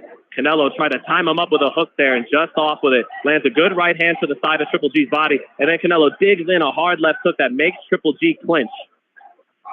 Ref breaks the clinch and they're back. Canelo again trying to fire that left hook. Lands the jab on Triple G, pushing Triple G back that time in that sequence. Golovkin having a little bit of issues with Canelo's youth and aggression and hitting him with something clean outside of the jab, just like in the first two fights. Triple G had plenty of success with his jab, but wasn't able to follow up with the left hook or too many right hand. Did land a hard right uppercut down the stretch in fight number 2, but it's been hard for him to really catch Canelo with hard, big power shots outside of the jab. Halfway through the third, competitive stuff, but Canelo on the front foot. And he's landed a couple of clean shots this round to give him an edge halfway through the third. Triple G looking his age a little bit as expected. Triple G's too slow with the left hook. Try to lead with a hook, but Canelo just moved his head out the way. Oh, Canelo waiting on Triple G. Timed Triple G's right hand and shot off a 4-punch combination. Double jab, right hand, finished with a left hand, and it definitely got the crowd's attention. Good sequence for Canelo. Now Triple G gets Canelo near the ropes and lands a jab. Canelo jabs his way off the ropes back into the center of the ring. Canelo taking a little breather here. Triple G throws the right hand. Canelo slips it. Canelo slips the jab. Canelo, for that first time, took his breather and took his foot off the pedal. Now Canelo back on the front foot. Triple G sticking his jab through, but Canelo parrying it, keeping the guard high, and it didn't get through. Now Canelo lands his own jab after it. 30 seconds left in the third. Canelo's winning this round. A little more clearly because of a couple of sequences. Canelo trying to time Golovkin with that hook. And Golovkin knows it. That's why he's keeping his distance and fighting off that back foot so much. Only wanting the jab. A little wary of the counter-punching bombs and power of Canelo. Triple G throwing a straight right hand, but has to take so much steam off of it. Because when he commits with power, he feels too slow. Misses with a left hook. Good defense by Canelo. Canelo, though, already, like we saw against Bivol, as he goes back to the corner after the third, the perspiration, the sweat is starting. He takes a deep breath before getting back on his stool. Some of them stamina issues that Canelo's had throughout his career at different times, maybe showing up like it did with Bivol, but he's up 3-0. But the thing is, he was up 4-0 on all 3 cards heading into that Bivol fight, and then he tossed up the fight. But Bivol was younger and bigger and had just that youth, had energy on his side. Golovkin tonight is timid. Is timid. The speed difference is making him reticent of punching with Canelo at the same time because he knows Canelo can punch in between his punches. So a little bit timid from Golovkin. But so 3-0 Canelo.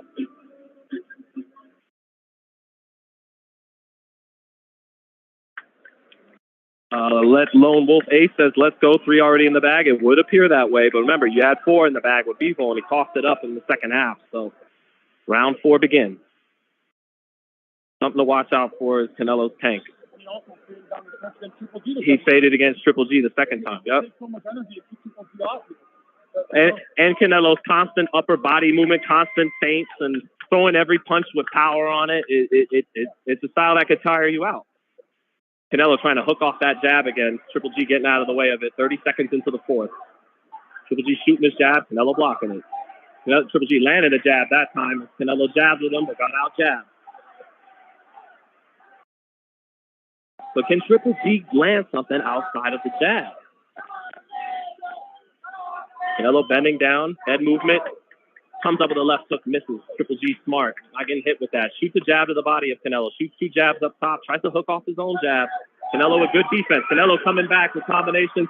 Triple G stepping out of range of most of those punches, but it gets the attention of the crowd. Canelo doubles up his jab and shoots a right hand to the body. Triple G step. Oh, now Canelo clubbing around the guard of Gennadiy. Gennadiy getting his hands up, but the physical impact of Canelo's punches move him around even when he gets his hands up the block, and that gets the crowd's attention. Good jab by Golovkin. He out-jabs Canelo there. A lot of times Canelo is jabbing with Golovkin though, so even when being out jabbed, he's competing in that area. And that's what you're supposed to do with a great jabber. Good left hook for Canelo. He landed it clean. He wants Gennadiy to step inside with him. Gennadiy is so wary of that, and that's why he keeps the distance behind the jab on the back foot. Gennadiy wants to keep it long. When Canelo steps in and gets him in the mid to close range, he has the advantage. Center ring. Gennadiy timid, unsure of his attack a little bit outside of the jab. Can't get anything going. Canelo slipping, making a miss big with a left hook. And there you see it. He tries to throw the left hook, tries to set up the power, not just the jab, but Canelo can see all of that coming. Canelo misses with his own hook off the jab. Ooh, Canelo trying to slip a 1-2 by Gennadiy and come back with the right uppercut. Didn't pull the trigger. Now Canelo backs Golovkin up and lands a little bit of a clubbing overhand right behind the jab. But even when these punches aren't really landing and they're landing on the gloves, they're physically moving Gennadiy around, shifting his weight around, and that gets the attention. Canelo finishing on the front foot, picks Golovkin's head up with a left again. Last 5 seconds. And Gennadiy, I got this 4-zip Canelo. 4-zip Canelo, 40-36. Golovkin looking his age a little bit, and I saw this in the first 2 fights, but it's showing up even more now because Golovkin in that first fight was the boss. He put the pressure on Canelo, then Canelo turned the tables on him. And right now, Golovkin just isn't comfortable exchanging and keeping his nose in there. He wants to keep it long behind the jab. And he is landing his jab, and at times out jabbing Canelo, but Canelo's getting off with flashy sequences, even when he's not landing everything, kind of like Oscar De La Hoya back in the day. The combinations are flashy, and you can hear the impact against the glove. And then other times he is just landing. Here's a replay by DAZN. Clean jab lands for Canelo up on the big screen at the T-Mobile. Just recalling these replays in between rounds. And then Canelo timing Triple G in an exchange on a left hook. Biggest shot of the 4th round. So definitely Canelo's round in the 4th. 42-36, Canelo Alvarez through 4. Here we go in the 5th. Now this is where the fight got away from him with Bivol. He was up 4-zip on all 3 cards. But, and Canelo is starting off on the back foot here in the 5th. Golovkin pumping his jab, pumping it 2-3 times, but Canelo has his hands up to block it. Now Canelo coming forward, back on Triple G. Canelo's hand speed, by the way, guys, noticing, it's still very good. He's still Canelo in there, but I do good body shots, good comment. Now Canelo digging to the body like some of us expected. That was a good 4 or 5 punch sequence to Triple G's body. Canelo again focusing on the body, throws 2 more punches down there. Good jab for Canelo, landed. Triple G trying to come back in combinations, but eats the left hook. And that's why he doesn't want to exchange with Canelo. Triple G getting backed up a minute into this 5th. Good first minute of the 5th round for Canelo Alvarez. Triple G blocking the left hook there. Good jab by Triple G. Steps off to his left. Canelo staying on top of him. Triple G blocking the left hook. Canelo shooting a double jab right hand, and Triple G getting out of range of it, stepping out of range. And Triple G, I'm not loving his facial expression in there. He doesn't look completely sure of himself or as confident as the killer we're used to seeing.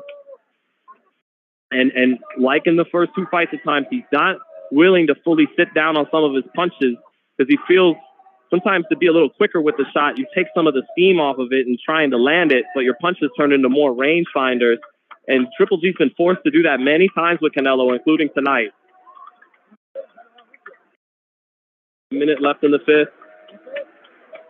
Canelo kind of taunting there, kind of taunting the way Triple G gets away from body shots, how he kind of turns his body a little bit to the side to make it land on the hip.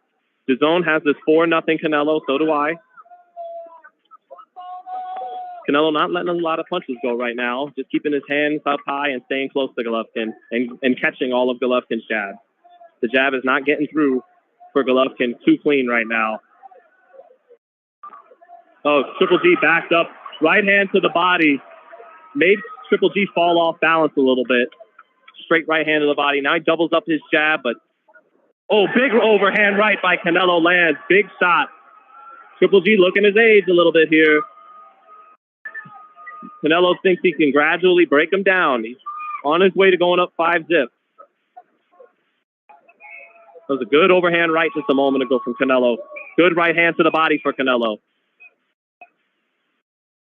Triple G come back with a jab. He nods his head, goes back to the corner. 5-0, Canelo Alvarez. 5-0. 5-0, folks. No other way to score it, in my opinion.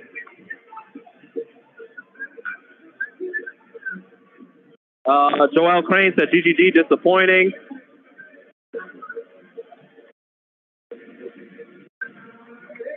So, guys, Canelo, don't get me wrong, he looks good. He looks like Canelo.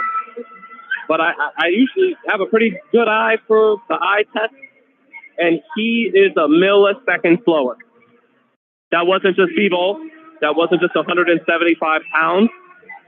That's kind of his hand speed now, is what I'm noticing for Canelo. He's 32. That's some of the first things that go is, things like hand and foot speed, reflexes, and Canelo's still fast.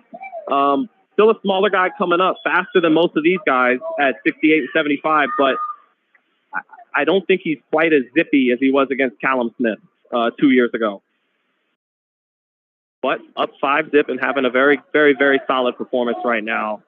In complete control of the fight so far heading into the sixth. Here we go in the sixth round now. About 20 seconds into it. Canelo just missed with that big left hook. Keeps loading up on. And he's done a good job with his jab to know where Gennadiy is with that lead hand before letting that big left hook go. Doubles up the jab, throws the right hand. Gennadiy backs up out of range out of it. But again, he backs up out of range. He's not able to hold his ground in punching range and slip or block, using his feet to step out of range. Good right hand to the body by Canelo as Golovkin tried to come inside. Minute into the sixth, and Canelo has the advantage this round too. He's landed a couple of good body shots. Good jab lands for Canelo. Oh, good right hand for Triple G. Triple G able to counter over the top of Canelo's jab that time. Canelo missing with a left hook and a right. A good jab for Golovkin. Triple G getting himself into the round there. There we go. Now the round is competitive, and Triple G has a chance to win it halfway through. Good left hook to the body by Canelo. Triple G tried to go up top with a left hook, but just too slow. That hand speed and upper body movement of Canelo outdoes Triple G in that exchange. They trade jabs. Canelo coming forward, high guard. Triple G touches with the jab, touches with the left uppercut, neither one able to get in. But Triple G gets out of the way of the body shots by stepping out of range. Canelo shoots a straight right hand to the body off the jab. Now he lands a nice jab on Triple G up top. Triple G, herky-jerky over to his left, stepping over his left, but eats a left hook to the body as he tried to set up his own left hook to the head. He can't punch with Canelo because he can't time Canelo because they both have great timing, but Canelo's speed, when timing's equal, that's when speed really becomes a killer again. It was. Good uppercut a second ago by Golovkin. Yeah.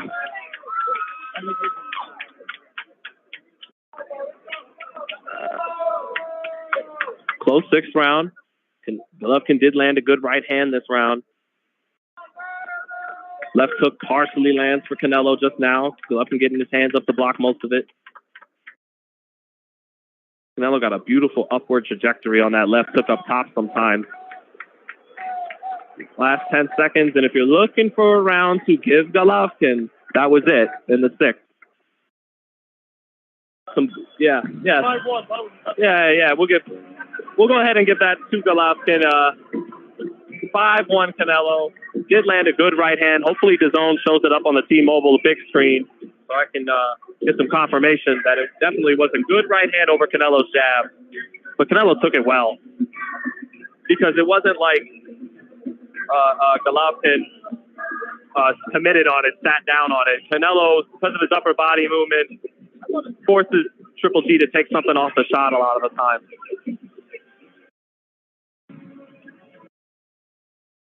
So, trying to see if we can get some video back of me. But Wi-Fi is pretty tough in the arena. We might have to just stick with this audio. But thank you guys for sticking through this tonight. Israel Ramos says, let's go GGG. Here starts the comeback. Well, GGG had a comeback in the second fight at 40 years old. I'm not expecting him to do that right now. Here we go, round 7. 5-1 Canelo. Start in the center of the ring. Triple G shoots the jab through the center. Canelo tries to sweep a right hand over the top. And then he lands a jab after Triple G got his hands up to block that right hand. Triple G trying to step in with a couple of uppercuts. Canelo gets out of the way of him. Canelo sweeps around the guard with a right and over the left, and then the right sweeps around the guard and lands. Now Canelo getting inside. Triple G ties up. Triple G does not want to stay on the inside with Canelo. Canelo staying on that front foot, backing Triple G up like he did for most of the second fight. He's done it most of all night tonight. Triple G, double jab, straight right hand, but no steam on it. Canelo misses with the right uppercut, but digs with the right hand to the body after missing the right uppercut. Golovkin jabbing. Canelo comes back and jabs him and backs him up.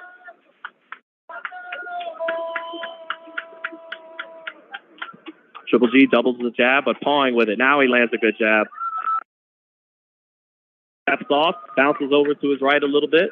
Canelo staying forward, eats a jab, tries to fall short with a right hand to the body. Triple G moving around, touching with the lead right hand, gets out of the way of Canelo's jab. G trying to find that rhythm. Jabs to Canelo's body.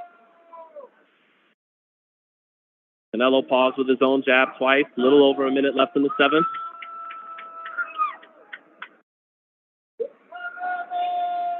Close 7th round right now. Canelo lets go of a right hand, but Triple G gets his hands up to block it. But again, Canelo misses with the right uppercut, but the crowd can't help but just be excited at the explosiveness when he throws, even when it's not landing anything. Triple G getting his hands up to block the left hook. Canelo backs out of, makes Triple G hit nothing but air on a 1-2. Center ring. Triple G misses with a left hook short. Canelo just whips his head back to flip it. Triple G touching Canelo's right glove with his left. Canelo parrying a lot of those left hands with that right glove out of the high guard. 30 seconds left in the 7th. Round's kind of on the table. Good right uppercut for Triple G. Canelo rolled it a little bit, but caught some of it. Triple G ducks under the double jab, moves out to his left, gets his right hand up to block the left hook.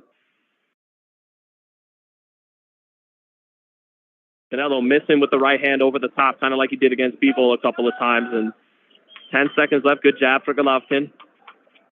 They trade jabs there. Canelo shoots the right hand to the body, missing the left hook up top. Close 7th round. Close. The uppercut without landing a lot, but they made Canelo on him. Right. And now Canelo's a little hesitant to jump. Right. They did make him a little more honest. Yeah. You're right. I got two more people in the last 2. Okay. So could see this fight possibly being 5-2 after 7, guys. Canelo definitely, got a good lead built up. Could even be up 6-1. Those last 2 rounds were close. They weren't dominant rounds by any means by Triple G, but Canelo did slow down a little bit.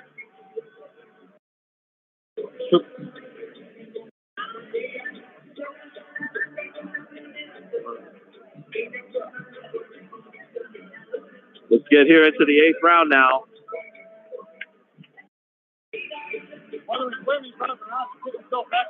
Yeah. All right, 8th round. Can Golovkin land something big? Canelo, even though he's winning tonight, to be honest, folks, he does look like the Canelo that fought Bivol. Ooh, good left hook, just missed for Canelo. They traded left hands, both landed it. Now Canelo backs Triple G up with a double left hand. Triple G getting his hands up, double jabs back at Canelo. Triple G getting his hands up to block that sweeping right hand of Canelo. Kind of, oh, good right to the body by, yeah, and Triple G with a counter left hand, but ate a right hand to the body. Yeah, it's not a whole lot landing flush these last 2 or 3 rounds. Right uppercut landed for Canelo, not clean, but was just an inch off the mark of really being in trouble. Nice double jab to set it up. Canelo high guard staying right in front of Triple G. Triple G's putting his jab in there. They're standing right in front of each other. Canelo's back near the ropes now, and Triple G backing him up. Triple G putting his jab in there, but can't set anything up. Can't get the offense going, and Canelo kind of slow with that looping right hand. He keeps missing that looping right hand. Shoots a straight right to the body. Ooh, good left hook by Golovkin. Actually, I think his hook got there that time and not Canelo's. He's not losing control of the fight, but Canelo's definitely slowed down. Yeah. Good job. Double hook from Canelo. Got to the body, and then a good right hand to the body for Canelo.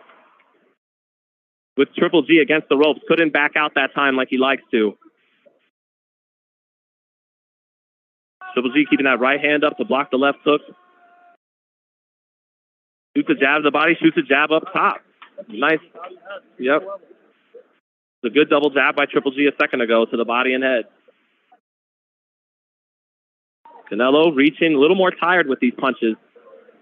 Triple G with a short left inside. Canelo tries to come back with a right. Now Canelo hooks off the jab and he lands the hook after making Triple G back straight up with the jab. Now Canelo goes a 2-1, finishes up with the jab and lands the jab. Good competitive 8th round here.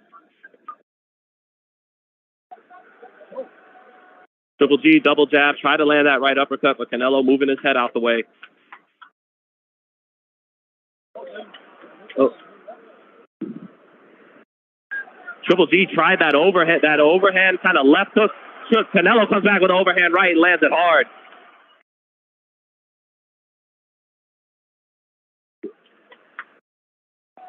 Canelo a little tired here, arms getting a little weary. Triple G, I think, sensing it and trying to turn it up a little bit. And that's it for the 8th. I still think Canelo got a little bit more clean shots in. That was easy. Yeah. So after a pretty convincing first 5 rounds for Canelo, 6, 7, and 8 have been more competitive. Not a whole lot of clean, hard, effective punches being landed by both fighters. This hasn't been the war that people hoped to. It had been. It hasn't been like Pacquiao-Marquez 4, where they let it all hang out on the line and someone's getting knocked out tonight. Golovkin's been the more timid fighter, and I think Canelo is winning this fight in part because of that. Golovkin at 40, a little more timid, but good jabs by Golovkin on the replay, and a straight right hand, not with full power on it, though. He forced the range find with it, and then Canelo's right hand in real time got more reaction from the crowd, but on the slow-mo replay, Golovkin landed cleaner. Golovkin actually won that exchange, but if you watch it in real time, Canelo had the more flashy overhand right to the crowd up in the rafters. So I think the best punch that round was when they went to both carried hooks and Triple G hit him. Right. But these rounds are razor thin. Even the ones Canelo won, I mean, 5, 3, 6. These are razor thin rounds. Yeah. This is a very good fight. I prefer their second fight. Triple G is picking up the pace now, letting his hands go in bunches actually to start this 9th round. Not able to crack Canelo with anything too clean on the chin, but busy. Now Canelo digs in a right uppercut, but Triple G blocked it, and Canelo shoots a right hand to the body that did get in a little bit under the elbow. Oh my God, that's terrible. Hey, Chris Mannix has this fight 8-0 Canelo after 8. I understand why. Just because certain rounds are competitive doesn't mean that one guy isn't winning all of them. So I can see Chris's scorecard, but I would give maybe a round or two to Golovkin here, but Canelo's in control of the fight, and he just landed a good right uppercut a second ago.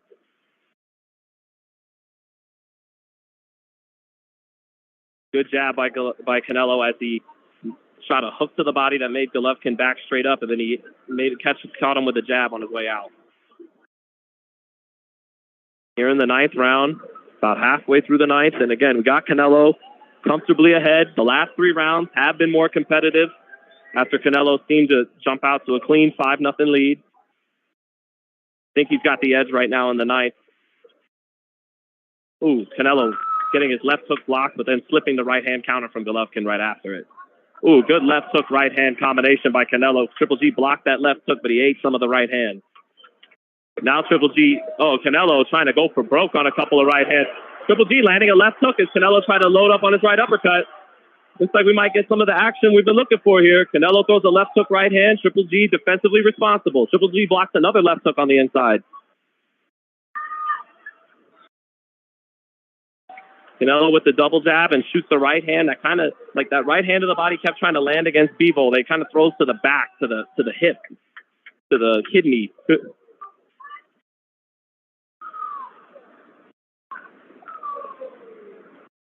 Golovkin gets Canelo along the ropes, tries to flurry like Bivol did, but not as effective as Bivol was able to do when Canelo tried to rest on the ropes. Now Golovkin lands a good left hand and a right hand. Not perfectly clean. Canelo keeping that high guard, partially catching some of those shots. Some of the Golovkin fans liking what they're seeing here because Canelo's back on the ropes. Good right hand. Oh, what a combination by Canelo. He shoots a right hand to the body, a right uppercut, and then finishes with a right hand up top. Beautiful combo by Canelo there. Maybe trying to bait Triple G in. That's a good ninth round for Alvarez. Good jab to the body there. And that... But he's got some more eye-catching punches. Whether, he's...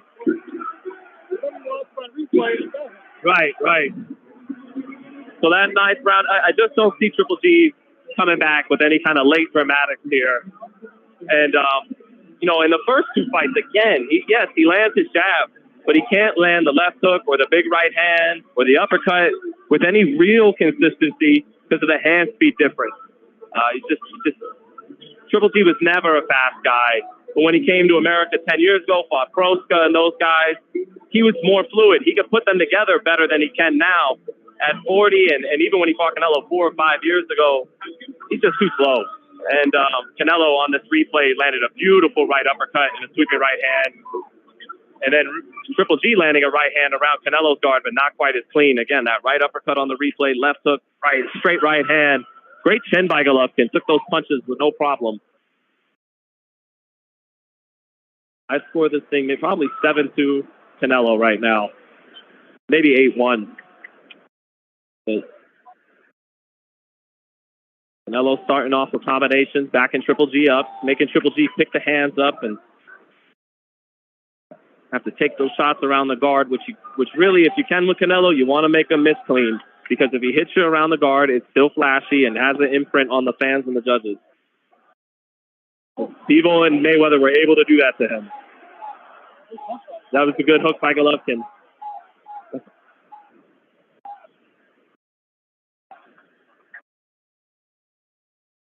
Good left hook to the body by Canelo. He shoots a jab. Golovkin trying to shoot a left uppercut, but not fully committing to that right hand after the uppercut. Canelo comes back with a right hand to the body. Canelo hooks off the jab, kind of slaps with it. Canelo looked like he was losing some energy, but he's pushing through it well right here. Not letting fatigue get to him. Good right uppercut by Canelo lands.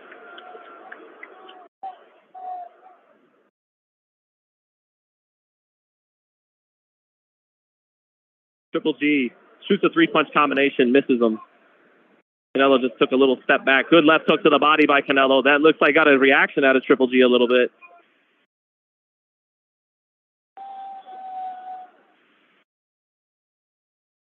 Canelo staying forward. Winning this 10th round. Landed a good right uppercut by Triple G, but Canelo with good parrying ability to block what's coming back after the right uppercut landed a little bit.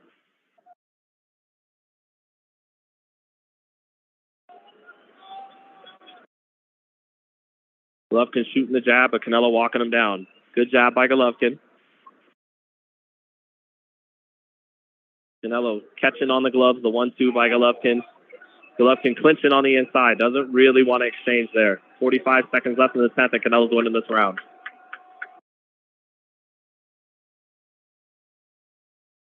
Canelo blocks the left hook, tries to load up and catch and shoot with his own left hook. Good jab by Golovkin. Right uppercut lands for Canelo. Kind of missed, grazed Triple G a little bit. Good left hook by Triple G. Good right uppercut by Triple G off the jab. Good jab by Golovkin. Another jab by Golovkin. Canelo coming back in combinations, but Golovkin getting his hands up. 10 seconds left. Golovkin maybe needs a little bit more if he wants this round, though. Good straight right to the body by Canelo. Good two body shots by Canelo. Golovkin looking to the ref saying they're low. And that's it. Oh, headbutt, he said. 8-2 on my card for Canelo. Comfortably ahead in this fight. 2 rounds left. Not as entertaining as their second fight was. BKL says, who's winning the fight? Please let me know. Thanks. Well, BKL, I got a score 98-92 Canelo Alvarez, 8 rounds to 2 after 10. I think that he just landed the better power shots. He's been the aggressor. He stayed on the front foot. He's landed hard body shots. He's whipped Golovkin's head a couple of times. And Golovkin is just not sitting down on his punches with full power, not willing to fully sit on his shots, taking something off those shots, hoping that they have a little more quickness on him so he can actually catch this younger guy with all this head movement. But Golovkin, like the first 2 fights, has put on a jab fest, and then the replay, they show 3 jabs land for him in that 10th round. Here we go, 2 rounds left, and barring some unforeseen things on the scorecard, Golovkin's going to need something big here in these last 2 rounds if he hopes to win this trilogy. Golovkin trying to let his hands go, but Canelo's defense. Good double jab by Golovkin, though. 2 stiff jabs by Golovkin.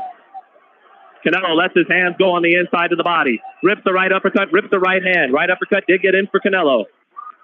Let's see if they let it hang out. Good left hand for Triple G, but he clinches on the inside right after. But good left hand by Golovkin. Yeah.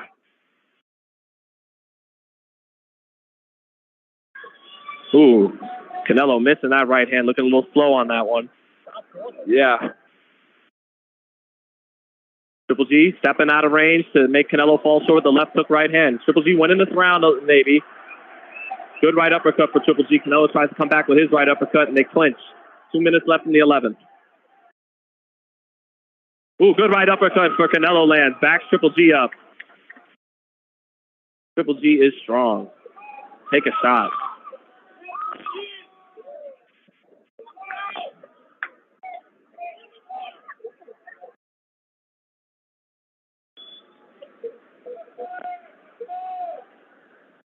Triple G making Canelo fall short with the left hook, and then he walks in. Shoots a little left uppercut, puts his jab in there. Triple G coming forward. Trying to set up a right hand, it looks like. Canelo makes him think twice about it. Canelo knows it. Canelo trying to set something up here, it looks like. Just misses with the left hook. Triple G almost got his in right before it. Ooh, Canelo just missed him with the right uppercut. Both guys kind of trying to bait each other in a little bit. Yeah. Now Canelo comes forward. They head into the clinch. 50 seconds left in the 11th.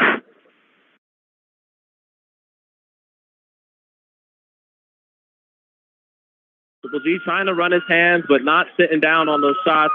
Good little left hand on the inside by Golovkin.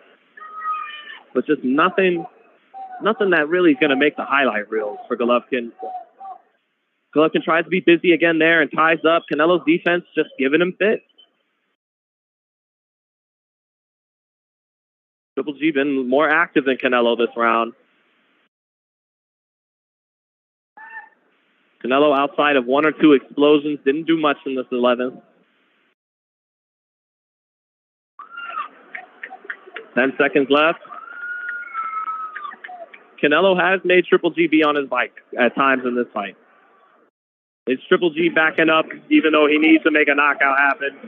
I think that was a close 11 because Canelo fought in spurts, had 2 or 3 good spurts. Triple G was more consistent, but he didn't really accomplish much either. Landed a couple of hard jabs in the first minute. Not really great action, guys, to be honest. I know it's Canelo and Golovkin, but they're not setting the house on fire tonight. You could hear the crowd, or lack thereof, in the background. Heading into the final round.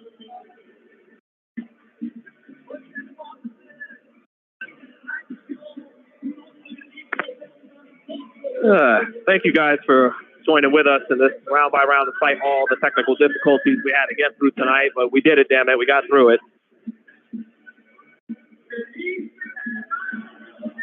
All right. Ladies and gentlemen, She Raven Adventures, thank you. Here we go. 12th and final round. What do we get in the final 3 minutes we ever see these two fight together? This is it. This is the last round we will ever see between Canelo and Golovkin. Canelo lands a jab. Golovkin coming back with his jab. Canelo with a short right hand on the inside. Good right hand on the inside. Canelo landing a left hook. Triple G landing a jab. Canelo trying to come in with that hook. Lands a little bit of a right hand up close. Triple G smothers the right uppercut. He clinches Canelo. Lands his own little right uppercut on the inside. Russell Moore breaks them apart.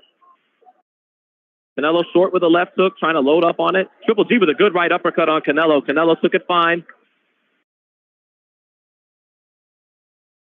Oh, Canelo letting his hands go. 3 explosive body shots, but none of them really landed. Golovkin catching them. Good jab by Golovkin.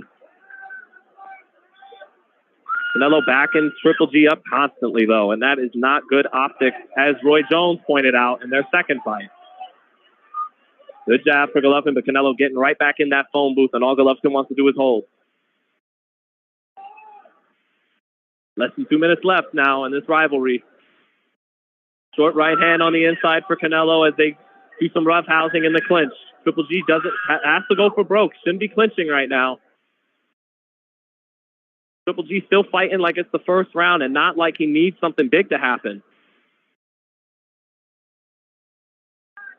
Canelo digging with 2 body shots. Triple G steps out of range. Halfway through the final round now. Triple G clinching on the inside again. He ran his hands and then looked to clinch right after.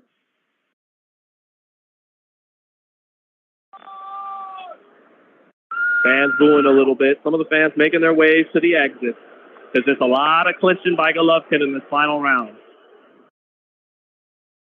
They did not get the war they paid for tonight. Golovkin running his hands. Canelo coming back to the body. Golovkin just not committing to these shots, guys. He's just not. He's not sitting down, not really trying to land that thunderbolt shot. He knows Canelo is so good at punching in between his punches with his speed advantage and his youth advantage. Little over 30 seconds left. Canelo not doing much either this round. Yeah.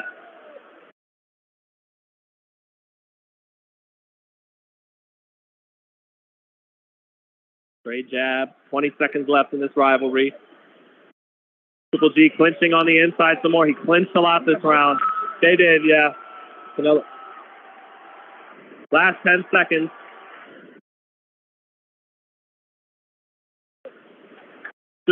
And that's it. Nothing too eventful. They hugged. And I would call that the dullest of their 3 fights. I'd rank fight number 3 at number 3, fight number 1 at number 2, and fight number 2 at number 1. Canelo and Triple G exchanging some words. Looks like that bad blood is put to rest. I think Canelo won 8 or 9 or 10 rounds this fight. The score is probably 17-11 Canelo. It was just clear to me that Golovkin wasn't doing enough to win this fight. Canelo raced out to a 5-0 advantage. There were some close swing rounds in the middle of the fight, but certainly Golovkin didn't do enough to win this fight. And I'm not just saying that because of what Vegas had. The Canelo won tonight cleanly. But for Canelo Alvarez, he's not.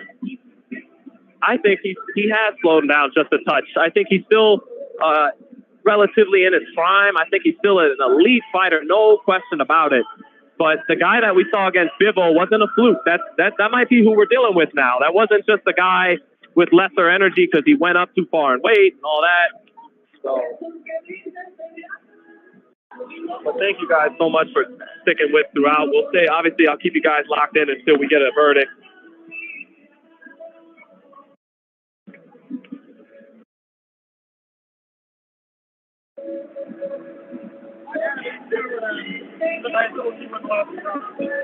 You think so, Ernie?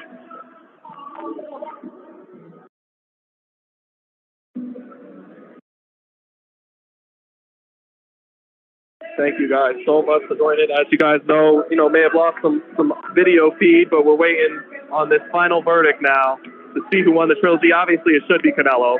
No questions there. One moment, guys. Packing up, getting ready for this post-fight press conference now.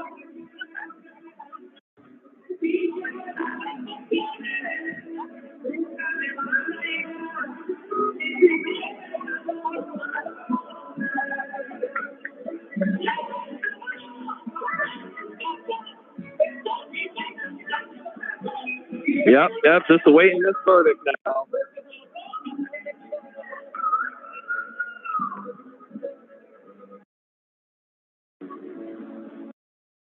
I'm going to get off this call as soon as the verdict's done because we're going to have to go ahead and get some live reactions. So thank you guys for tuning in. Here we go.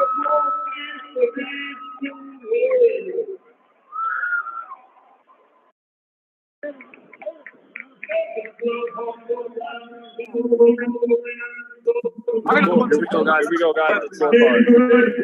116, 112. Steve Garcia, and David Sheldon, one score count. Wow. All three for your winners and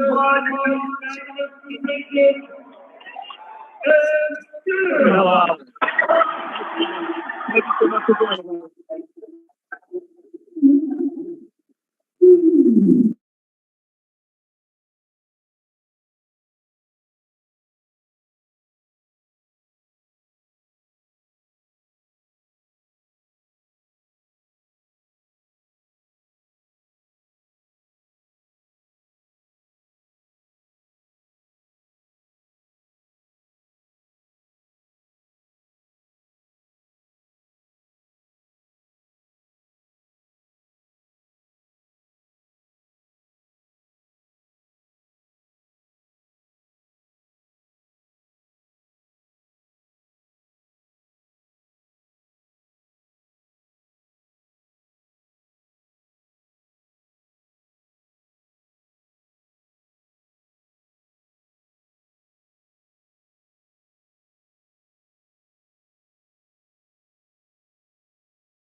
Testing 1, 2.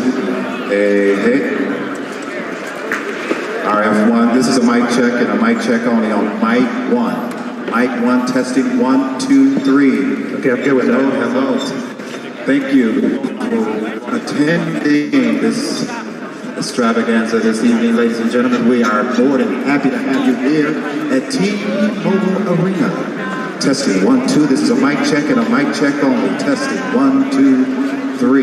Testing 1, 2. How's the level in your wedge? Testing 1, 2. Let me know when I'm good. Testing 1, 2. You're good. If you can move on. All right. I think you just didn't want to hear me talk no more. No, you have a lovely voice, sir. Mic check 2, check, check. Mic check 2, mic check. 1, 2, 1, 2. Checking mic 2. Check, check. Mic check. 1, 2. Checking it out. Let us know when you're done with the mics. If you can go on to 3, please. This is a mic check on mic number 3. Testing 1, 2. Testing 1, 2. 4, please. Testing 1, 2, 3, 4, 5. Let me know when I'm good. 3 is good. Thanks, Jeff. Let's go on. 3 good. If 3 is good, then we'll move to 4. Thank you, sir. We'll move the podium next. Testing 1, 2. Check, podium, mic check, 1, 2, 1, 2, check, podium check, mic check, 1, 2, 1, 2, check, mic check on the podium, check 1, check 2, mic check, 1, 2, 1, 2, check the podium, check, Kev says he wants it turned up a little bit, mic check, 1, 2 on the podium, mic check, 1, 2, checking the mic on the podium. Check 1, 2, 1, 2 on the podium. Checking the mic. We're gonna ask them questions. Check, 1, 2, 1, 2. Mic check on the podium. Check 1, check 2. Check 1, 2, 1, 2. Mic check 1, 2, 1, 2.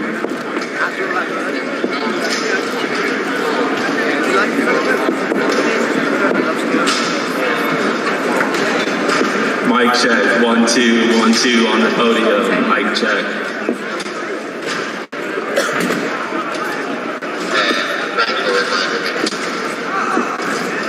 Mic check, 1, 2 on the podium. Let us know when you're good on the podium. Mic check, 1, 2, 1, 2. Checking the podium. Plenty of loud back here at the back of the house. We can go on to 5, please. We're going on to 4. 4. Testing 1, 2. This is a mic check on mic 4. Testing 1, 2, 3. It was a great fight this evening. I did my best. Testing 1, 2, 3, 4. Welcome to T-Mobile Arena, ladies and gentlemen. It has been my pleasure and our pleasure for having you here this evening. Testing 1, 2. Hey. Let's move over to mic check 5. Yes, please. Mic check 5, 1, 2, mic check 5. 1, 2, check, checking the mic, asking some questions.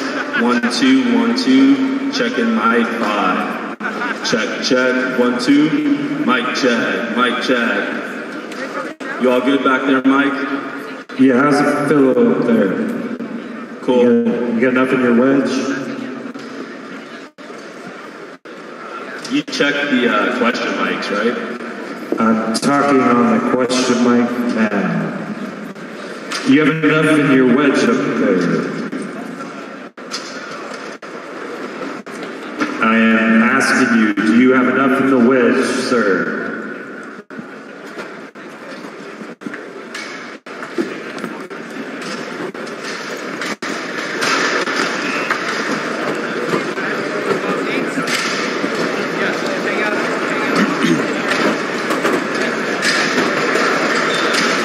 Checking wedge. Check.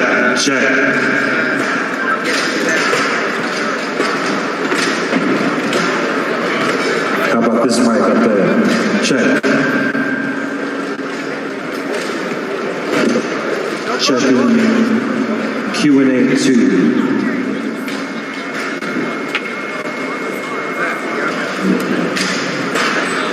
Check.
Set up.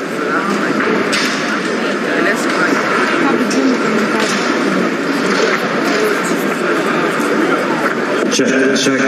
1, 2. 1, 2. 8. Check. 1, 2.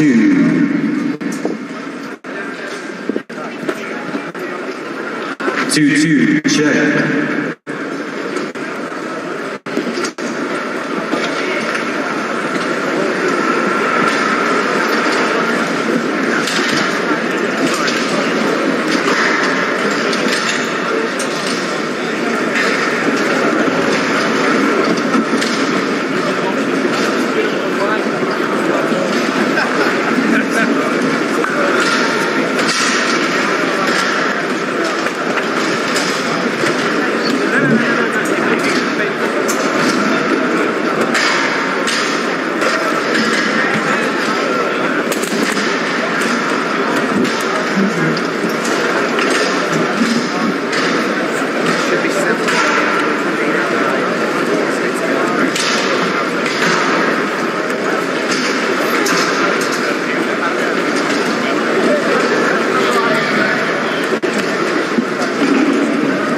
Check.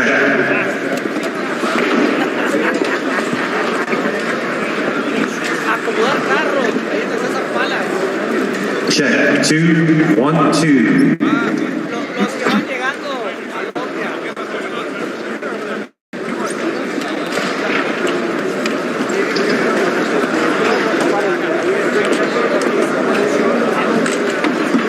Canelo Álvarez ha vencido por decisión unánime a Gennadiy Golovkin en la pelea que ha puesto fin a esta rivalidad entre los dos púgiles. De esta manera, el mexicano retiene sus 4 títulos del peso supermedio.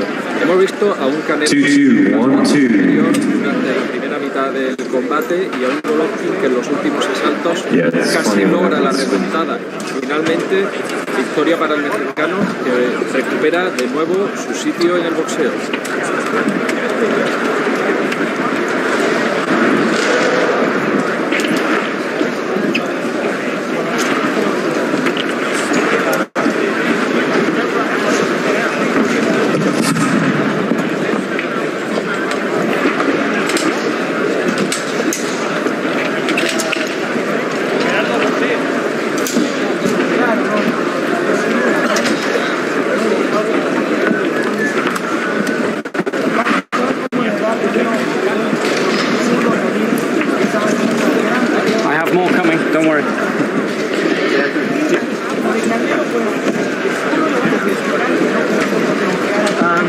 You need to speak to DAZN or ESPN about that. But, oh no, the reporters, DAZN. For ESPN, DAZN. DAZN. Yeah, DAZN. I went to the office of Oh, the box, oh, French. Are you editing here? What are you doing?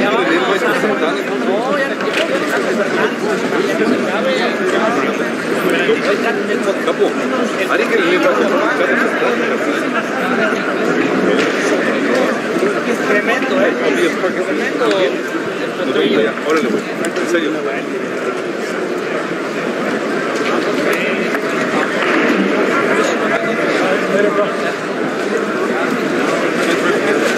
Yo pensé que era el tío Nacho.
Ramos cobra $5,000 en la Copa Mariachi, cobra más que la Liga MX.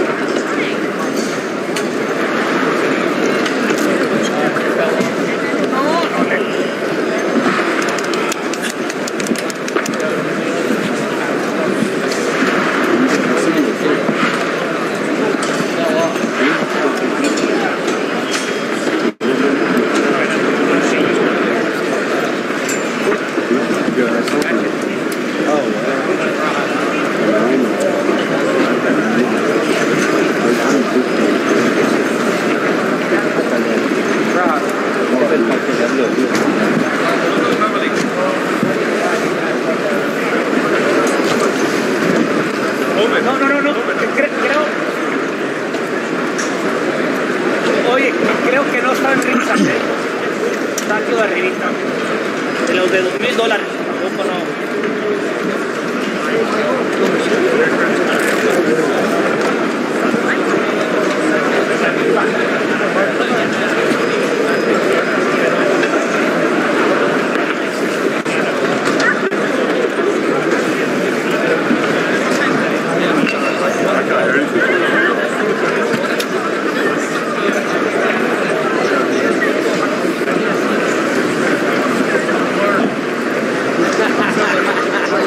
Adiós, tío.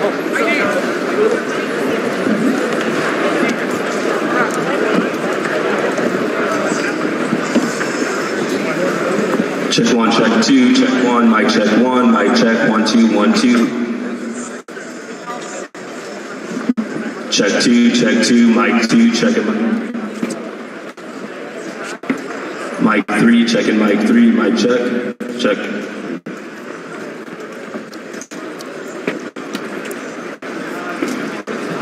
Mic 4, check, mic 4, checking mic 4, mic check, mic 4, check it. Mic 5, checking mic 5, mic 5, checking mic 5, mic check. Podium, check, podium, mic check, podium, check 1.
Because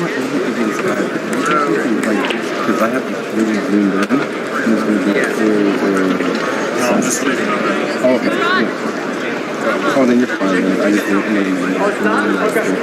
Oh, you're fine. No, you're good.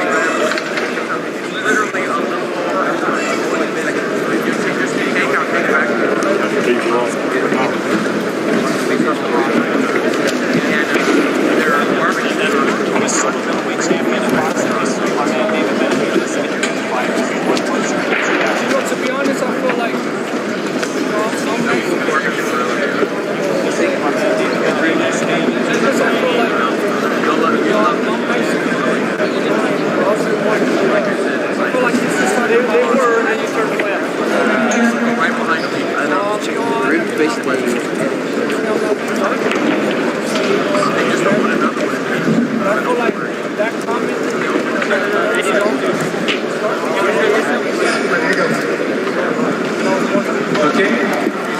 Gennadiy, how you doing?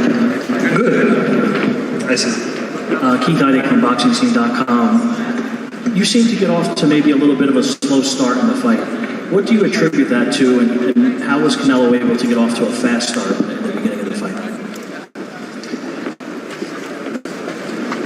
Наверное, да, все-таки была ошибка с моей стороны, немножко стратегически, да, начать все потихоньку, но опять же хотелось бы посмотреть, как пойдет бой, как начнет развиваться. В принципе, да, мы оба так легко начали и как-то с разведки, ну и как-то это все затянулось. Когда все разошлось, то есть уже было поздно. Probably it was a tactical mistake on my part to start slow. But on the other hand, we wanted to see how the fight is going to develop, both of us. So I believe we both started rather slowly, did some reconnaissance, and that reconnaissance probably went too long for me. My other question for you, Gennadiy, is that the scorecards were close. Two of the scorecards were close, 115, 113 on two cards, 116, 112 on the other. What did you think of the scoring? And before the scores were read, were you expecting it to be as close as it was on the cards? Я, наверное, не вправе все равно говорить о судействе, да, думал я не думал. Я не думал о судействе, я делал свою работу просто. Судьи, если приняли такое решение, значит, это их взгляд на это все. I believe that it's not up to me to talk about scoring. I just did my job, and if judges came up with those scores, that's their decision.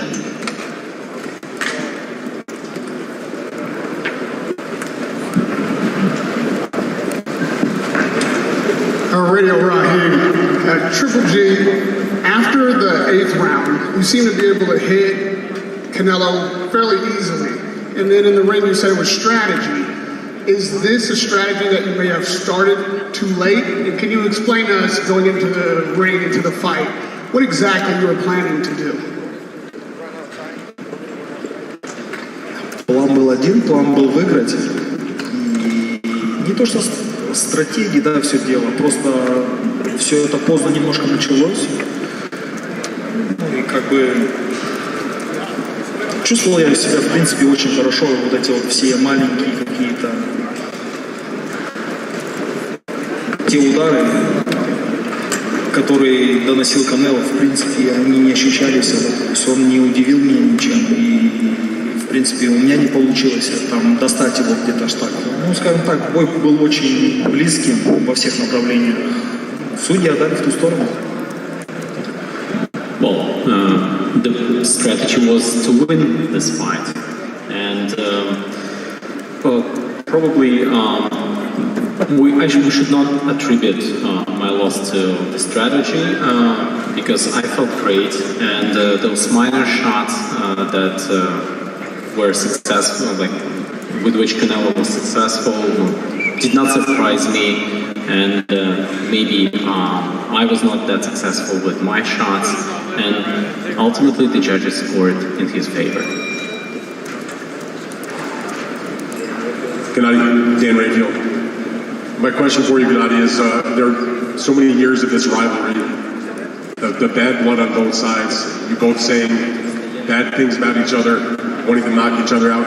And then within 2 seconds, when the fight was over, you fall into an embrace. Everything washes away. Everything seems like you're friendly again. I wonder if you could just explain or impart upon us, how does that happen where you can have that kind of animosity and that kind of feeling for somebody, go through these 3 fights, and then immediately it's like everything is okay? Ну, я скажу за себя, за себя. Я же не говорил всегда то, что я не чувствовал ту враждебность. Я, как бы он переходил это все на личное, переводил. То есть я же ему всегда говорил, ну, если у тебя есть личное, почему ты ждешь? Ну, то есть, когда ты проявляешь. И в этот момент, когда закончился бой, то есть, глядя друг другу в глаза, то есть, и мы, то есть у него не было претензий ко мне, у меня не было претензий к нему. То есть мы обнялись и обоюдно сказали, поздравили друг друга, обоюдно поздравили и сказали прекрасный бой, в этом плане. Все как-то само собой наладилось. Ну, то есть это, наверное, то отношение, то, когда ты на высоком уровне и понимаешь, насколько опасен вид спорта, и он так проходит. То есть, скажем так, мы оба остались довольны теми отношениями, что между нами сложились. Let me speak for myself. I've always said that I did not feel any animosity in our rivalry. He was the one who said that it was personal, and my response to that was, why would he waited so many years for this fight to happen? But after the fight, when we looked each other in the eye, we had no claims towards each other anymore, and we congratulated each other. We said, excellent fight. And we moved on because we realized that at this level, this sport is so dangerous, and we were very content with how this fight played out and how our rivalry ended. And I have one other question for you, Gennadiy. Everybody knows what happened in the first fight. You were very deeply disappointed with the draw. Most everybody thought that you were the winner in that fight. Second fight, you got the close majority decision. Many, many people thought it was either a draw or that you were the winner of that fight. This fight was judged a unanimous decision for Canelo. I wanted to know if you feel like you were the rightful loser of this fight and he was the rightful winner of this fight.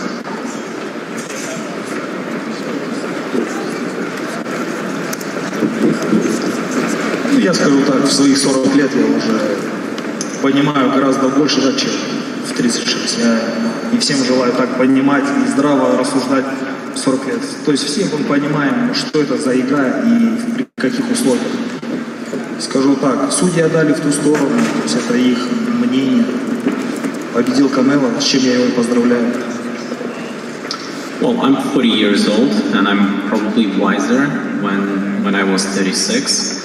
And so we all understand the rules of the game. We are looking at that from the reasonable standpoint. So the judges ruled in Canelo's decision, and he was announced as the winner of this fight. Didn't really answer the question, but okay.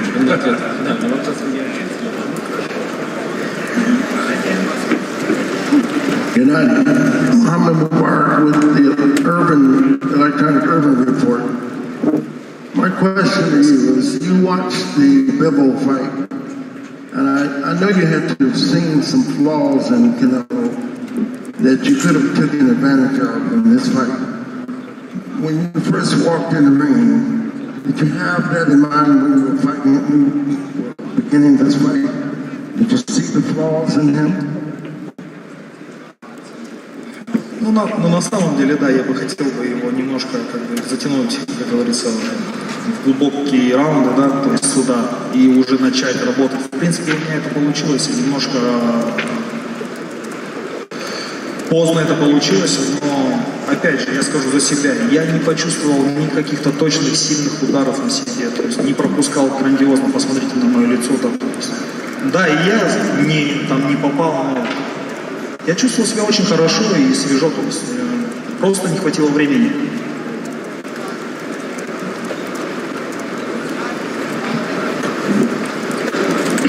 Indeed, there was a plan to to bring Canelo closer, to let him open up, so I try to do my job to basically try to do what I wanted to do, and maybe it was too late in the game that began to actually happening. But at the same time, I didn't miss any strong punches. Like, you can look at my face; it's all clean, and I look fresh. It's just probably since I started late in the fight, I did not have enough time to fulfill my game plan. Lance Pugmire, USA Today Sports. Gennadiy, congratulations. I mean, outstanding 3 fights. I just wanted to ask you, when you get home to the beach at age 40, do you think at all that you will be tempted to reflect upon the fact that you have your health, you just got a massive payday for fighting Canelo again, and you are a champion, and that you may call it a career at that point? Will that run through your mind at all? Однозначно да, потому что я скажу так, во мне вот эта вот страсть к боксу еще пока не остыла. В данный момент у меня 3 пояса в 160, мне надо решать свои вопросы. И, ну, я думаю, даже скажу, может быть, немножко громко, я неплохо себя чувствовал, и если вы видели, как бы я, в принципе, даже не пропускал и не устал, то есть я показал, что еще есть силы, чему я очень рад. Где бы я бы ни находился, я, конечно, буду думать о том, как вернуться и с каким настроем. Indeed, I still have this fire burning within me. I have this ardor and passion for boxing. And don't forget that I have 3 belts in 160. I feel great, like I said. I did not allow any serious shots. And I'm not tired, I'm fresh. I feel the strength, I feel the power within me. And of course, if opportunity comes, I'll be looking to continue to return on the ring. Hi, Stephen Gooden of Carolina Sports. Congratulations, Gennadiy, on a good performance. You just said you have 3 belts at 160, but you look great at 168. Do you plan on moving back down and continuing your career at 160? Ну, опять же, все будет зависеть от предложения в 168, но в данный момент у меня 3 пояса в 160, мне надо будет как-то решать свои проблемы. Ну, не проблемы, а вопросы в 160. Well, it will all depend on offers that I might receive. At the same time, I have 3 belts at 160, like I just said, so I have certain obligations in connection with that. Triple G, congratulations for the fight. Aside from the loss, what do you take from this magical night for you tonight? What do you take from this magical night, aside from the loss?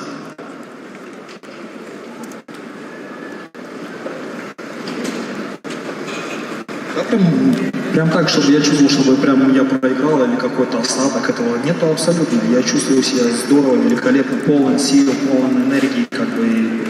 Я рад тому, что бой прошел так чисто и безошибочно просто. Опять же, на самом деле, если посмотреть, бой-то очень конкурентный был. Я даже где-то чувствовал себя очень хорошо во второй половине. Я, наверное, можно сказать, даже получше, чем свой оппонент. Чувствовал себя. So, I don't feel that I lost the fight. I don't think about the loss.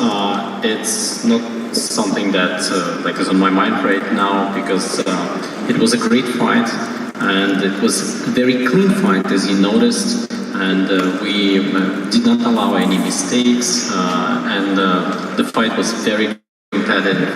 And especially in the second half, I felt that I did better than my opponent. Gennadiy, this is Alejandro Ramirez.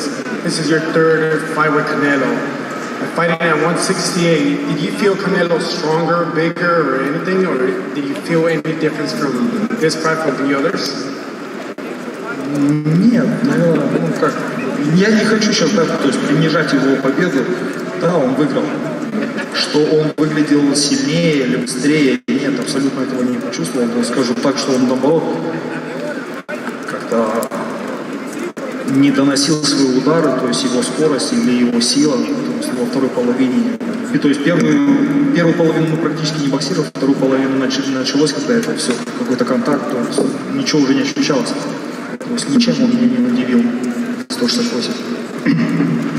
Well, I don't want to belittle his victory, but at the same time, I did not feel that he was any faster or stronger.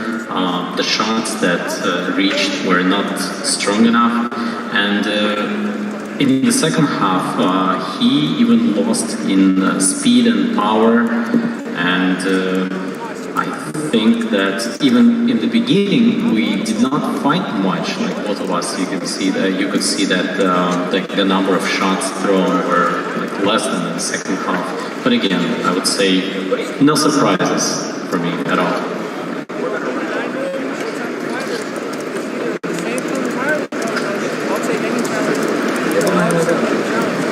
С удовольствием хотел бы, знаете, поблагодарить всех за отличную работу, то есть проведена отличная работа, сегодня был замечательный вечер, грандиозный бой, думаю, так, очень чистый, очень правильный бой для бокса вообще. Я считаю, что даже боксерская какая-то вот сейчас позиция, она возвращается на свои лучшие времена.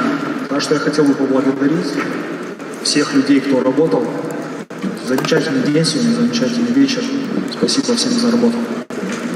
I would like to use this opportunity to thank everyone for all your efforts, for your involvement. You saw a very clean fight, which was a great fight for boxing. And we can see that boxing deserves this. Boxing is being brought back on its positions when it was in the best time in history of boxing. And again, thank you all very much. Thank you, guys. Hi, Gennadiy. Well, one of your friends in boxing, Romancho Chocolatito Gonzalez, is gonna fight a trilogy too on December. What would you advise him?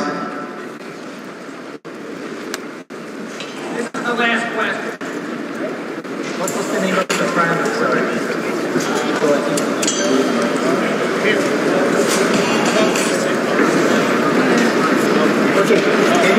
Can you repeat the question, please? Because it was over.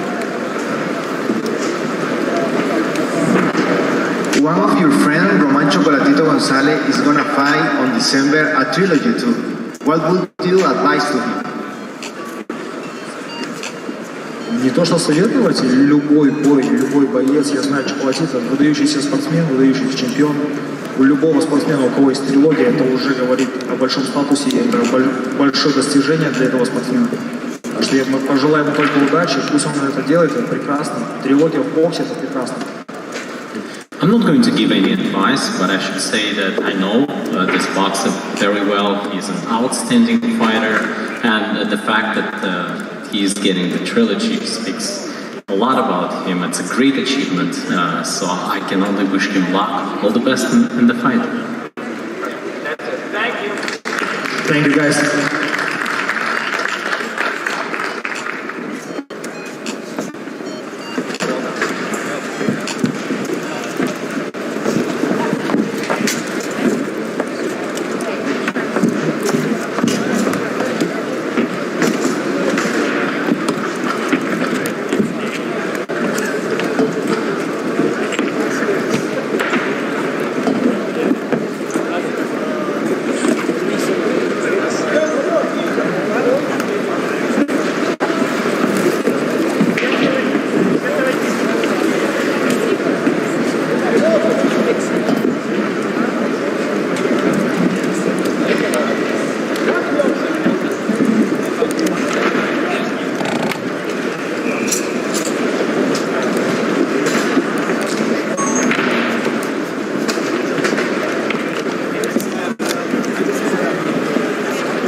Юля, показать хочешь?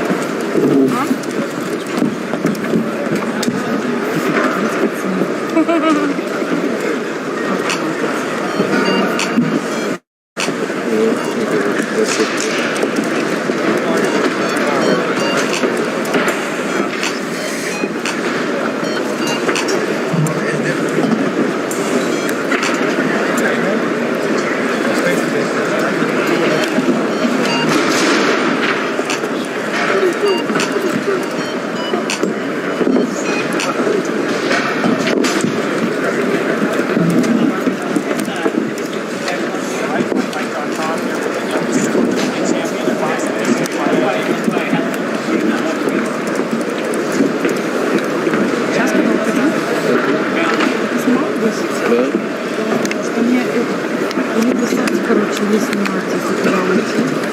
Это не было тоже про президента спросить, но Видосы кинуть. видосы вы сами туда если видос снимать, то его писать.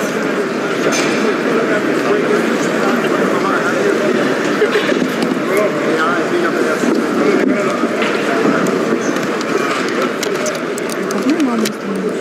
Она теперь фиксирует руки, что домашний подфонирует, я пишет мне на дочкам работает. Она сказала, что он пьет. Не подходила, что все с ним пели. Ну, мой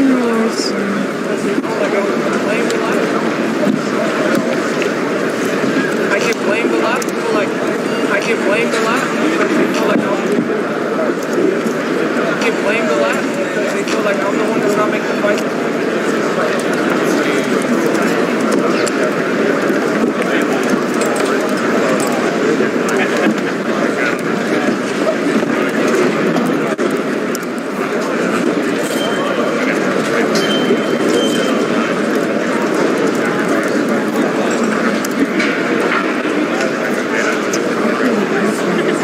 Там дочь работает, она сказала, что она не подходит.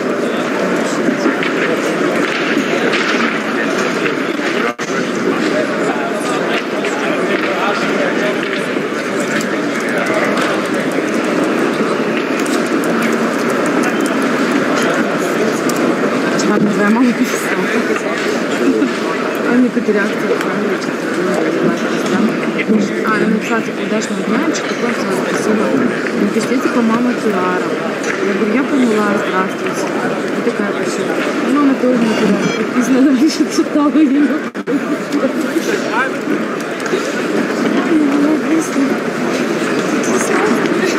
Все видят, все наблюдают, ничего не пропустят. Я ничего не сказала, что мать, она уже с кем беседует, кто не дает.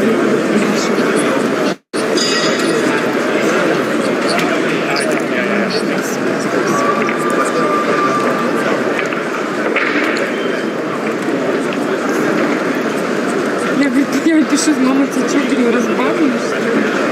Ну, я попробовала, смотрела.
Я пойду покурю. С Канело? А? С Канело. Что, его тоже надо? Видео? А, нет, не видео. Фото сделаю.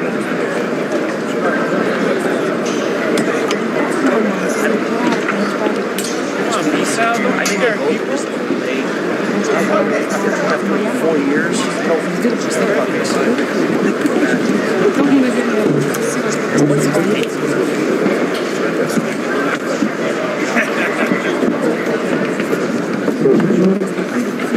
In the 90s, it's just that I wonder because that animosity sustained that rivalry for so long.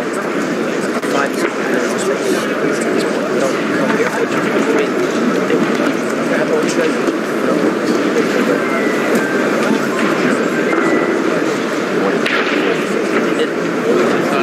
Canelo did.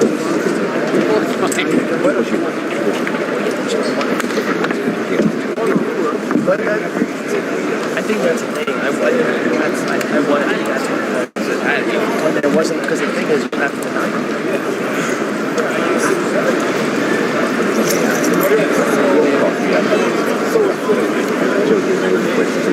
I don't know.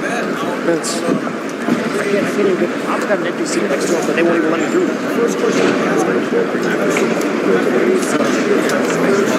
Yeah, no, I don't. Steve was just.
making sounds. So we were talking on here. Somebody's playing. Oh. And I was down here. Who'd be in? Noble? 0-0?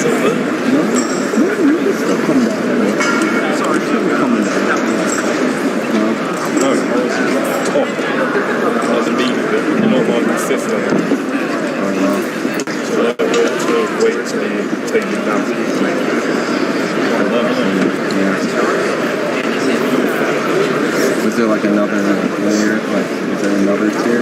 No. Was it all upstairs? Yeah, I had charges. That's it, upstairs.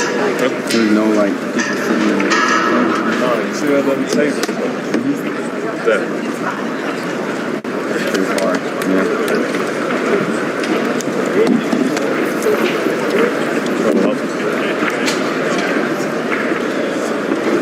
Is there anything interesting there? Not really. I mean, I think Theo, no, Golovkin. Did he say anything interesting? He said he was done. He's old. Came up with he was from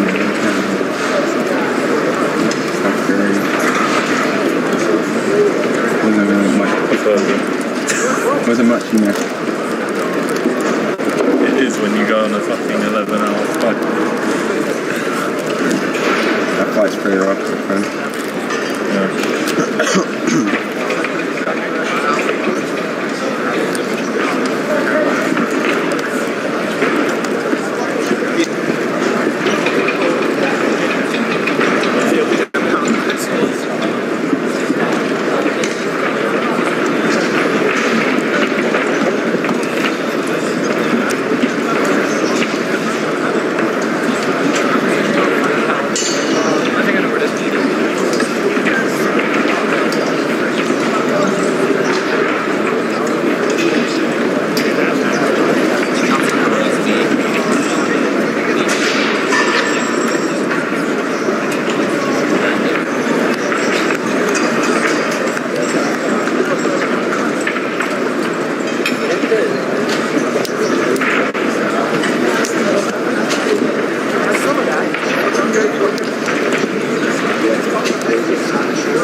ese combate que ya mencionabas entre el coreano Saúl Canelo Álvarez la verdad es que la gente estaba más sabía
Yeah, I'm just going to put a few on it. Sorry, you only said The guy over there, we can grab all. I'm doing it road to road. I'm going to go Like this? I'm going to keep one. Si quieres uno y... Inconvenient. Excuse me? Can you roll one? Sí. Y yo creo que no lo podré meter en el avión. Se robaron el mío.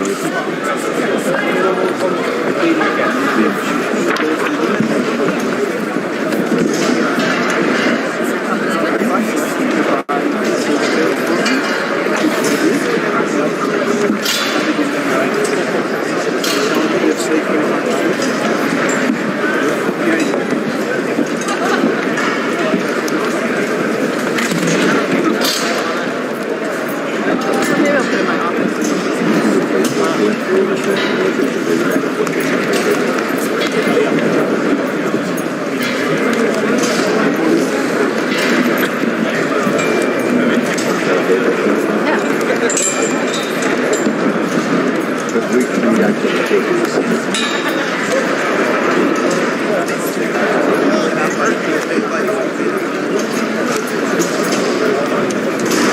They're the ones there.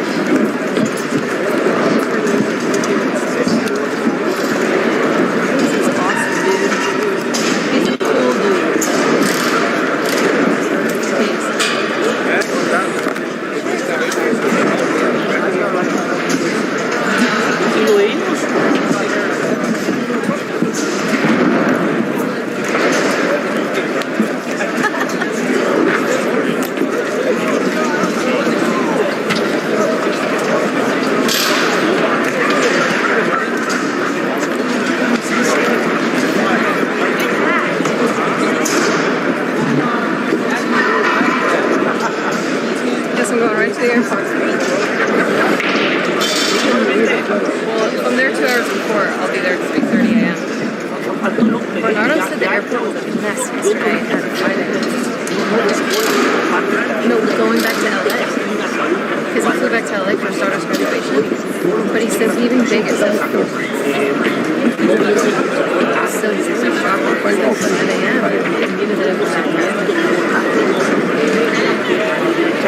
I think I'll be good. I think most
que yo en 9 knows the way to work. He won't use like the American Express. He has a certain one.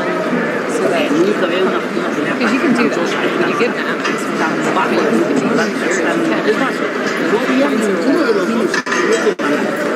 flights, fly free, places for free. But think about how much the travels go. And he goes, I'm going Ireland. I'm going to Vegas and back. It would take me 25 years to get status.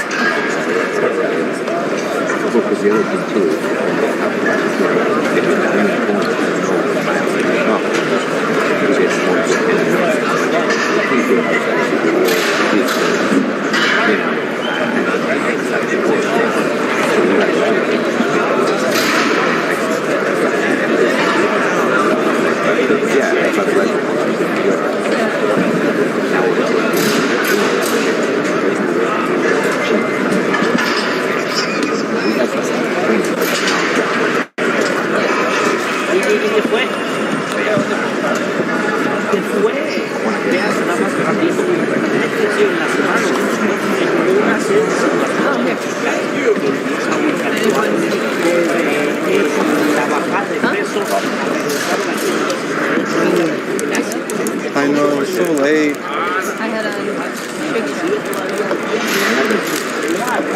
I had it a little late, but I had it at 7. Una semana tensa, una semana complicada. Exactamente. Todo eso lo dice. Solo él lo sabe. Las operaciones del tema de la mano, que no es pandemia, y el tema de las rodillas, son dos lesiones con las que trabajar un descanso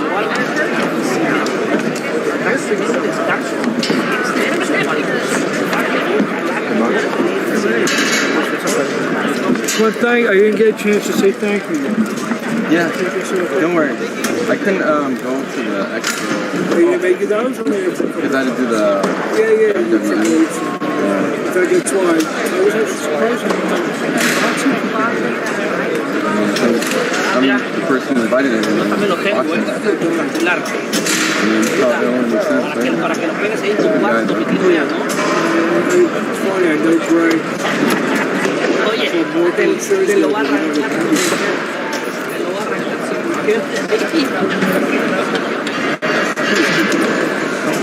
Oh no, I know. Just like, yeah, that's. But I know. We still have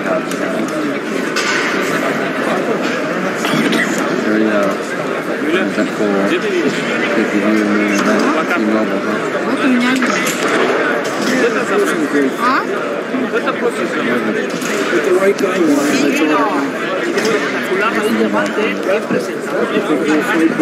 Откуда ты говоришь? Забери, принеси. А? Приносили?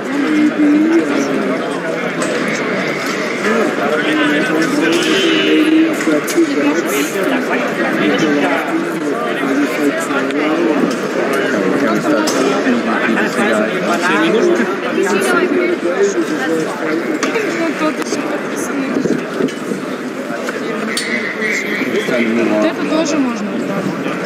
У меня есть такой. It's history. It's history. It's history.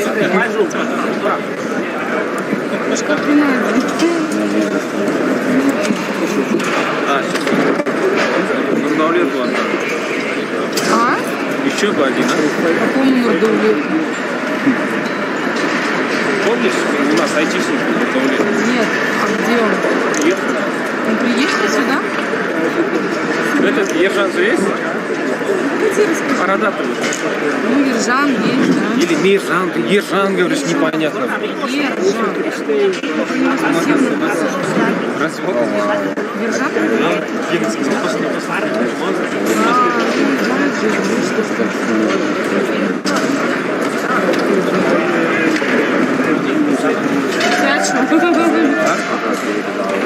А он там проходил, я говорю, Геннадий, можно фото? Конечно, говорю. Там Жанара идет такая, обнимает тоже. Я тебе напишу.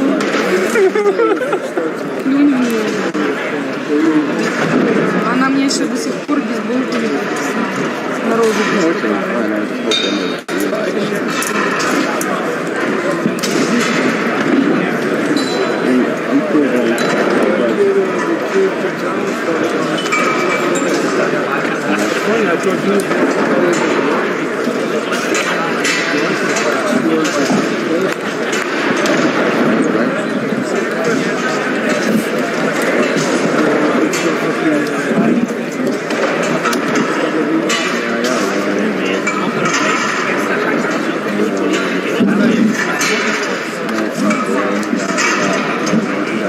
Claro, el de arroz.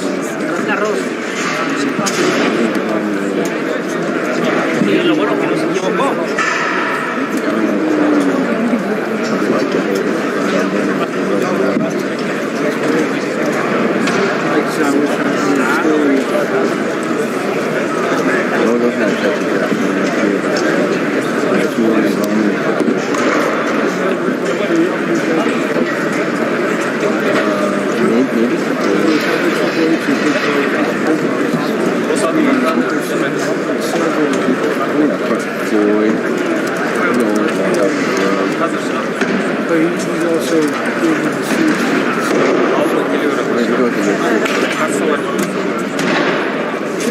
Maybe Roman something. I know stuff everyone's here.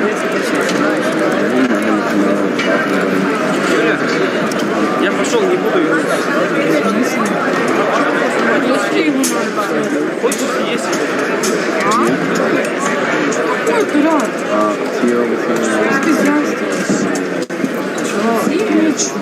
Чего? Салют! Куда он был?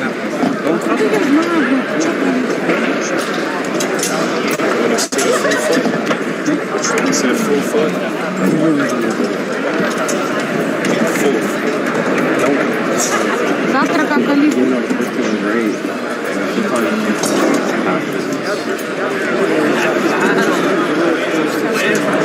Passing the lips to these guys, something we would like to see in media. And let's play the series properly. We have one team that's still playing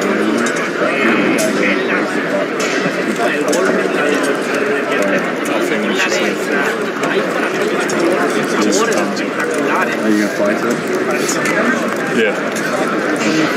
You know, Golovkin Canelo. You should get the quarterback, you know. I mean, that's the one who wins. But do it in like 3 years' time.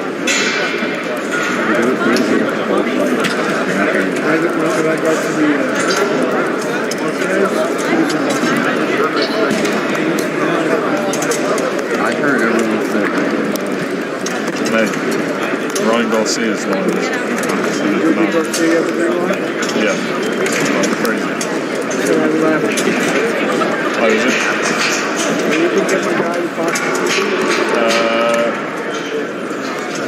Who?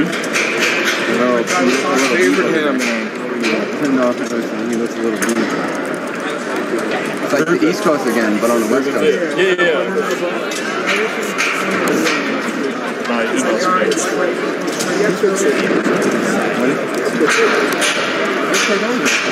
What happened? Mira, pues.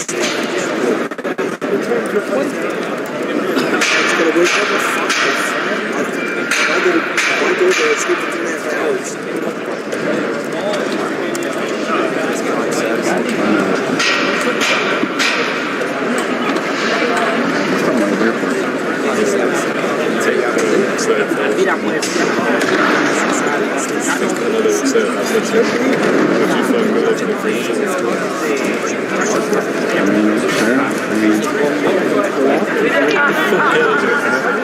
if you want to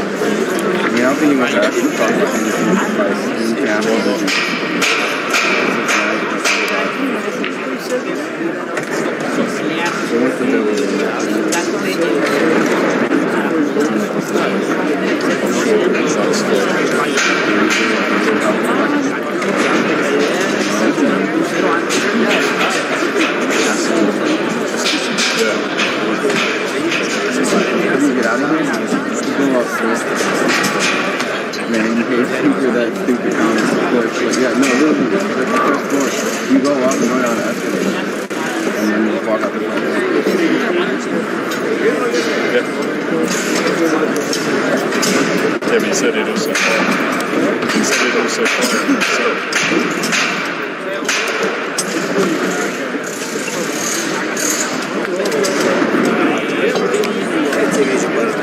Alright, man, get home safe, okay? Stay in touch.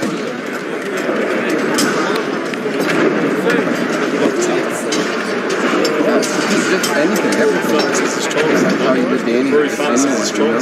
You're the man show. Oh, I did throw that out, huh? But he works for that job. I have to give him that next time. I know you do.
Ojalá que antes de otra defensa de Gennadiy Golovkin quedó una lástima de que es ahora mediáticamente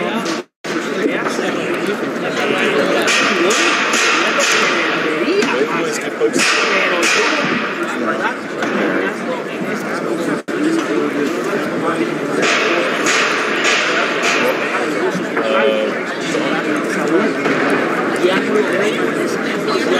ya no son I mean, sure they were under for tonight.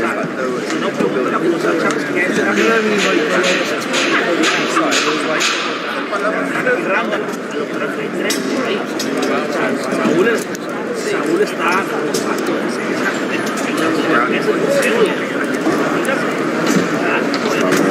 He's holding it down on like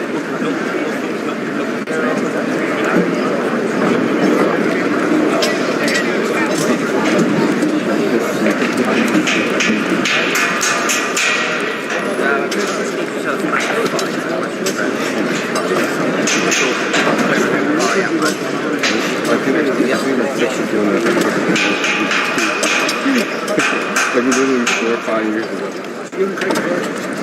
No, I have. I wonder if it's super like 4 or 5 years ago. I'll have to grab this up. No, it's not nice.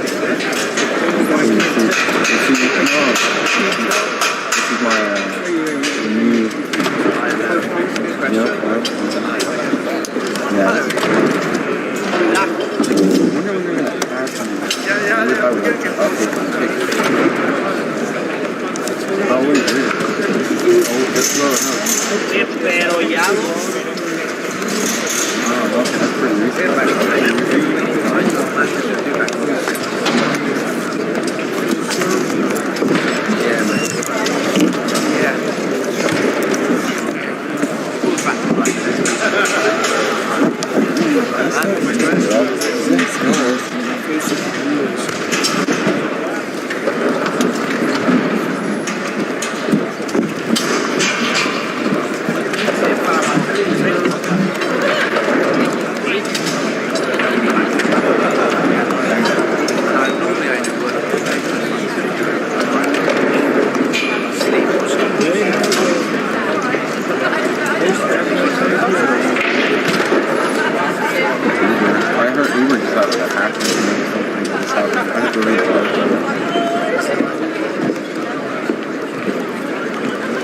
Yeah, sorry, that's 168 for that.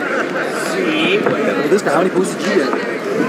Probably like 80 posters. Nice. Oh, for Radio? Man, I heard they put Rosie in the rafters. Oh, they put her in the rafters.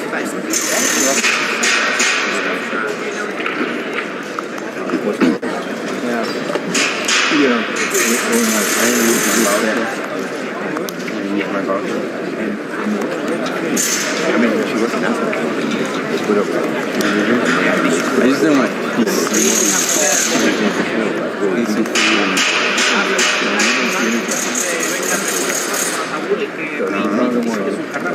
Nick was sitting behind me. Nick and Triple H was sitting behind me.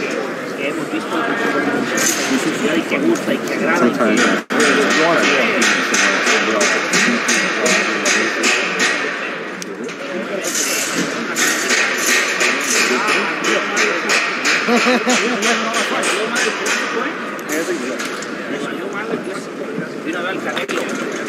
Give him Rodgers.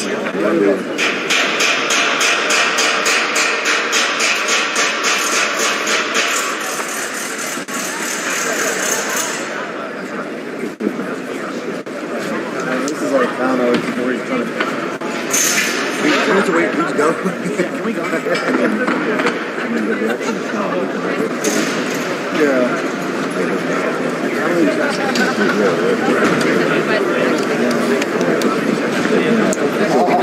I'll give him till midnight. I'm leaving at midnight. We're done.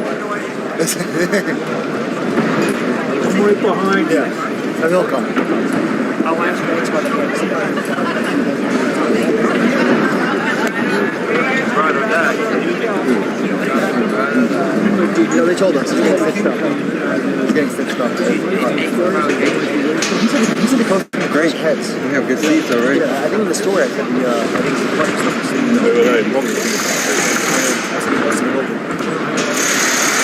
Can you try to adjust that? I'll bring it with you. It was in the user at the bottom. I said, oh, you email the desk and just say we call it soccer. I didn't realize it was yeah, no, I'm sure you're right. That's like suicide. That's like suicide. That's what I'm saying. Trying to become a... If you're positive, yeah, I don't know. Yeah. Really struggling. Alright. Whatever that means. I'm an Eagles fan now. I think viewers watch my Instagram stories. Are they good? I'll just be whoever's the best team. More than 3 years ago. As long as the Rams don't win it, that's all I'm fair. Well, then that's a FightHype. They can't just you know what it is, though. I forgot how well my team was. Did the Rams win the Super Bowl? No, Rams. The Rams won the last Super Bowl. It's more like just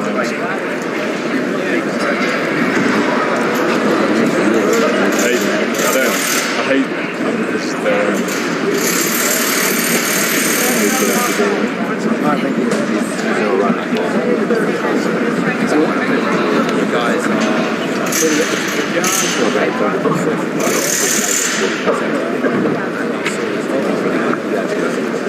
I used to work with him in the NFL 10 years ago. He's earnest. He's earnest.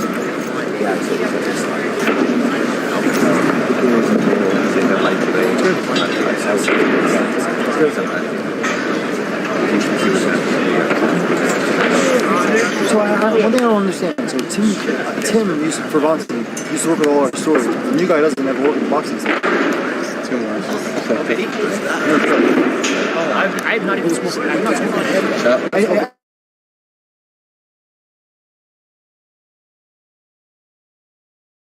It's too much the round. Yeah, that's good. Yeah.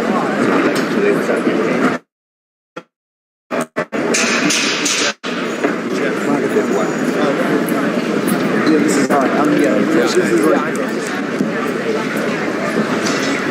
Amazing. Very lifetime deal with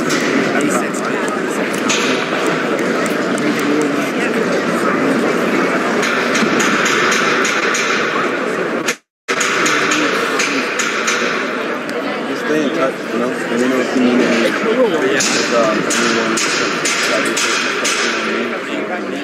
even, you know, set up well for it.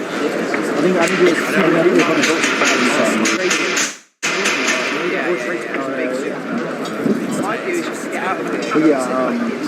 was the worst of venue I've ever been to. He's a nice guy. Yeah, it was up right now. In the corner, like you couldn't see it wasn't like yeah, it was the corner, right. You're the on the corner. Yeah, that's the way for it. Packing up. I'm 54. Almost midnight on Chris. Right when I yeah, I want to go party.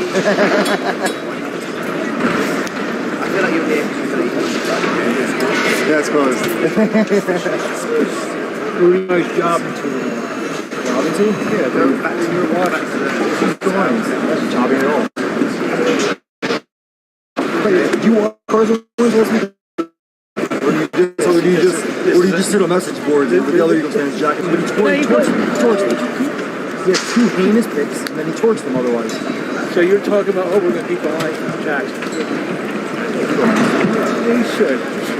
I'm not trying to be funny. Have you seen the weapon Washington has? No. Scary Terry's a top 5 receiver. He doesn't get any respect. top 5. He doesn't get any respect because he's on Washington. Top 5. Who are the receivers are good? Andre Adams is better. Cooper Kupp, Stephon Diggs, Stephon Chase. I'll put it on Tim Robles' choice. Yeah, great. Yeah. I mean, every week is something, but he's in the affordable. Oh, yeah.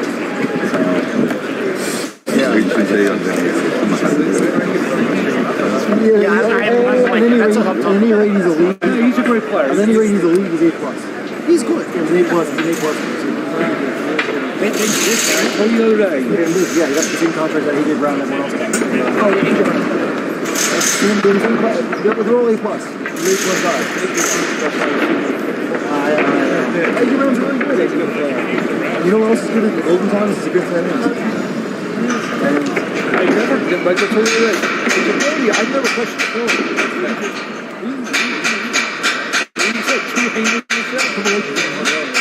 What does he fight? Oh, New York. I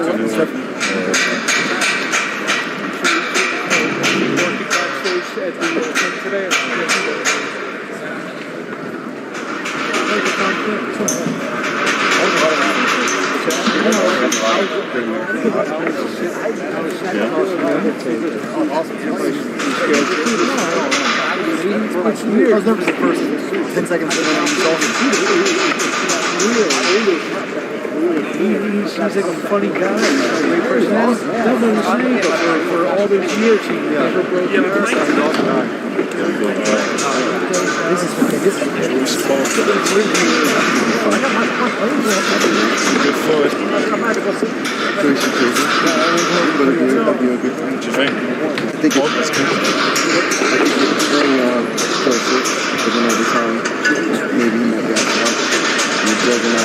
Would you watch like stuff like that? You know, like how they'll have it's on ESPN. Like, would you? And watch like this. I watch everything. Like I know. No, I'm a hardcore fight fan. I watch everything. So,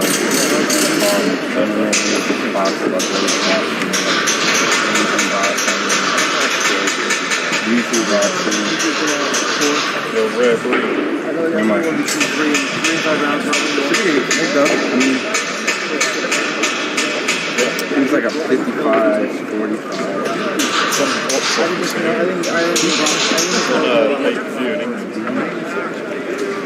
I mean, after you went to Chelsea, you'd be in a great position, right?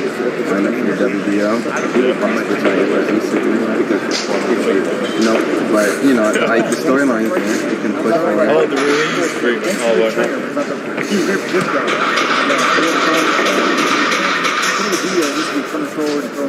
45.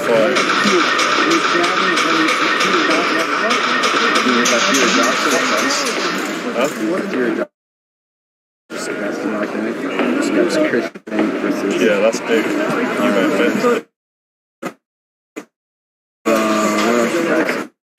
I mean, you guys. What a gentleman! What a gentleman! We got the YouTube.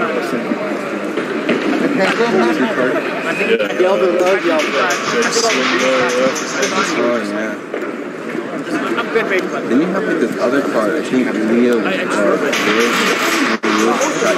but it's still moving on. Yeah, that's next week. We got Common Blues main event. So I think eventually you just like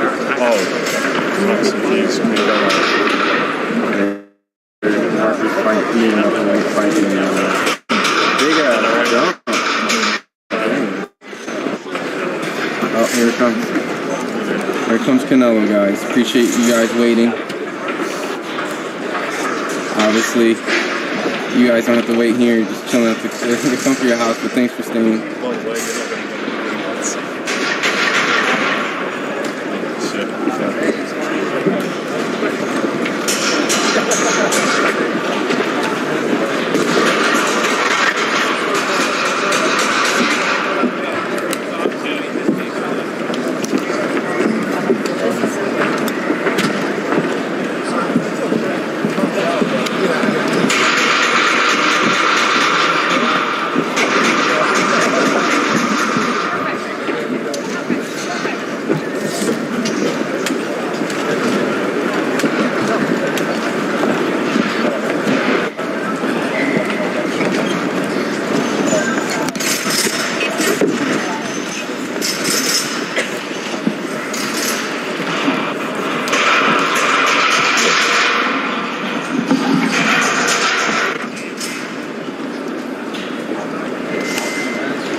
Well, good evening everyone. Sorry for the delay. Sal had stitches in the eye that he was getting seen to. Great fight, great night here at T-Mobile. Still undisputed super middleweight champion of the world. Up here, of course, the champion, Canelo Alvarez, training ready, Reynoso, Chepo as well. Over to the floor for questions for the champion of the team. Yes, Keith. Thanks, guys. Canelo, can you tell us more about your hand injury? When you hurt your hand, was it hurt going into the fight? And how did it get worse during the fight? Hurts everywhere. I had these issues since the Caleb Plan fight. So, and I like, it's okay, later. And then I really started really bad. And I need surgery.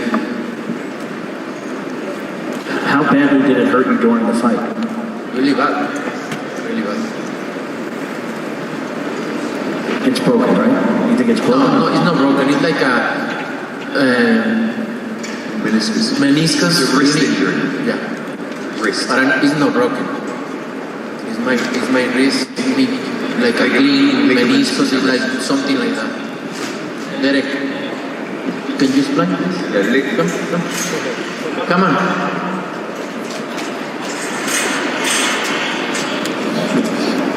Canelo, how long do you think that it will keep you out? I mean, do you have an idea if you have surgery, how long it might keep you out of the ring? Explain that. Cell has a TFCC tear, which is a piece of cartilage in the wrist, which affects the body's ability to mobilize that joint without feeling impingement and sharp pain.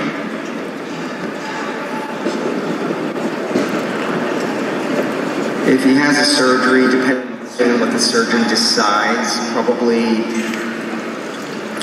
6 to 8 to 12 weeks, depending on that rehabilitation, if it's successful. But I'm gonna take my time. Right? My body needs, last year I fought 4 times in 11 months, so that's why. But I need to take my time a little bit, maybe May, September, I don't know. But I need to take my time. Nice, Coach. Just one last question for you. What did you think of the scoring of the fight? Most people seem to think you won by much wider margins than that.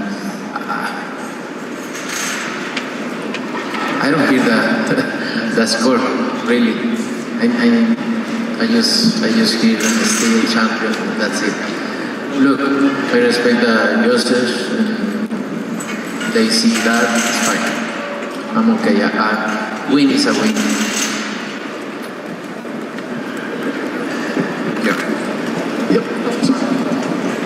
Hey, Canelo, Ben David, ESPN. Overall, the first 8 rounds looked a lot different than the first two fights. Why do you think that was the case, and what do you think changed from the 9th round onward? ¿Qué piensas que cambió después de los 8 rounds que fueron? Esos 8 rounds de esta pelea fueron muy diferentes a las primeras 2. Después del 8º round, obviamente llegó un poquito la fatiga, ¿no? Porque no pudimos hacer explosiones, hacer mucho costal en el gimnasio y llegó un poquito la fatiga, pero la verdad es que estoy contento, a pesar de todos los problemas que tuve en mi campamento, estoy contento con lo que hicimos hoy. I think towards the end of the fight today, I obviously started to get a bit fatigued, and that's because we've not been able to work explosively in the gym. But despite all the problems that we've had, I was really happy with my performance tonight. Right here, Canelo. Ben Rayfield here. Congratulations on victory. My question for you is, you've now had 3 fights with Gennadiy. The first 2, whatever people think of the results of each fight, they were considered highly controversial, whether they thought you won or a draw or that he won. Tonight was the first time where there seems to be clear agreement that whatever the scores were, close or not, you were the clear winner. Can you describe your satisfaction of finishing your trilogy and doing so by having a result in a fight that nobody is going to dispute, that you were the better man tonight, that you were the rightful winner of the fight? La verdad es que es una satisfacción muy grande, a pesar de, como lo acabo de decir, de todos los problemas que tuve, es una satisfacción muy grande porque pude demostrar, obviamente no llegó un knockout como quería, porque es un gran peleador, pero para eso son los 12 asaltos, para demostrar quién es mejor. Pude demostrar que soy mejor peleador y me siento muy contento. It's hugely satisfying to win, as you've said, despite all my problems that I've had. I demonstrated in the ring today. Obviously, I wanted to get that KO, but it didn't come because he's a great fighter. But I was able to show, that's why there are 12 rounds in a fight, so you can display who's the best. So I'm really happy with what I've done tonight. Y con mi mano así como la traigo, le ganaba el jab a uno de los mejores jabs en la historia del boxeo, que es el de Golovkin. And with my problems, my hand problems, I out-jabbed the best jabber in the world in Gennadiy Golovkin. My other question for you, Canelo, is, and I asked this to Gennadiy at his press conference, a lot of the build-up to this fight was about your making it a personal situation, how mad you were at him. You spoke to us about the fact that you felt that he disrespected you. And then as soon as the fight was over, you guys were hugging and kissing like you were best friends. And I wonder, how does that go in your mind that you can go from having that kind of bad feeling to now it's just gone? Look, I respect him like as a fighter, no? As a person, I don't know. But I'm not gonna put in that level because I consider myself a good person. So I say to him, I'm glad to share the ring with you, and we give the people 3 good fights. So, and I'm glad to share the ring with him and have these 3 fights. It's gonna be in the history of boxing. Just one last thing. They said that, did you have to get stitches backstage? Yeah, 5, 6. Where were they given to you? Where are they? Like okay. Very good. Thank you. Thank you.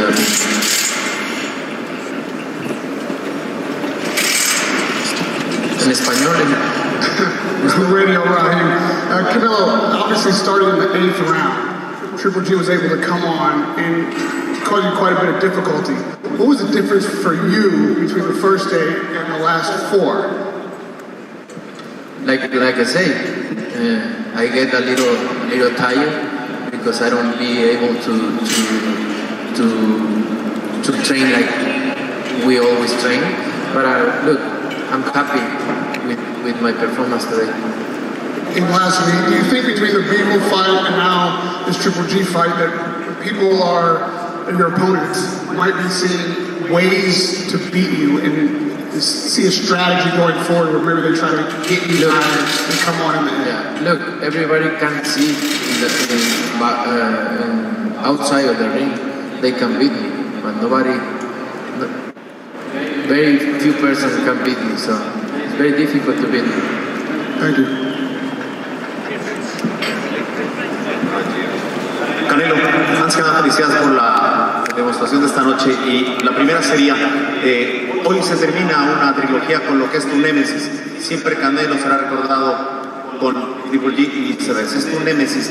La sensación de dejar en claro quién domina esta trilogía, pero más allá, la sensación de saber que ya no lo vas a enfrentar. Se acabó el odio en el terreno deportivo, ¿lo vas a extrañar? La verdad es que muy contento y agradecido de poder compartir el ring con un peleador como Golovkin, uno de los mejores en la historia del boxeo.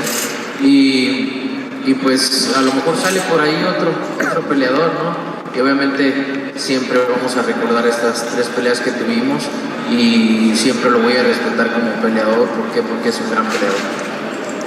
So the question was, first and foremost, congratulations on your victory against, what we could say has been your nemesis over these years.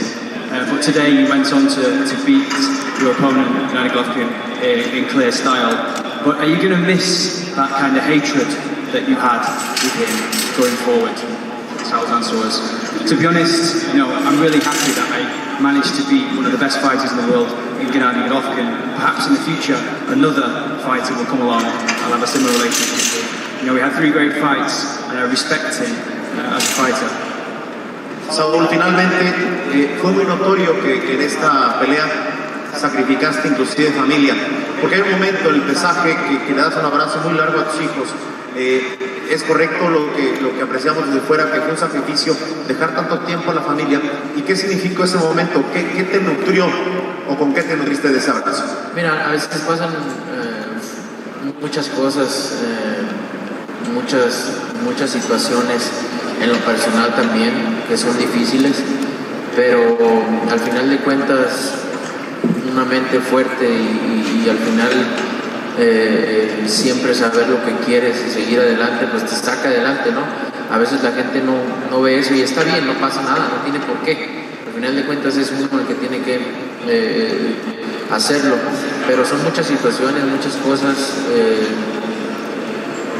que pasan en una vida personal también, que tienes que acomodar todo ¿para qué? Para hacer un buen entrenamiento, para estar bien mentalmente, porque si estás bien preparado físicamente y mentalmente estás mal, pues es lo peor, ¿no? Entonces sacrifiqué muchas cosas para esta pelea y dio resultado. So the question then was, you've notoriously sacrificed a lot of things going into this fight.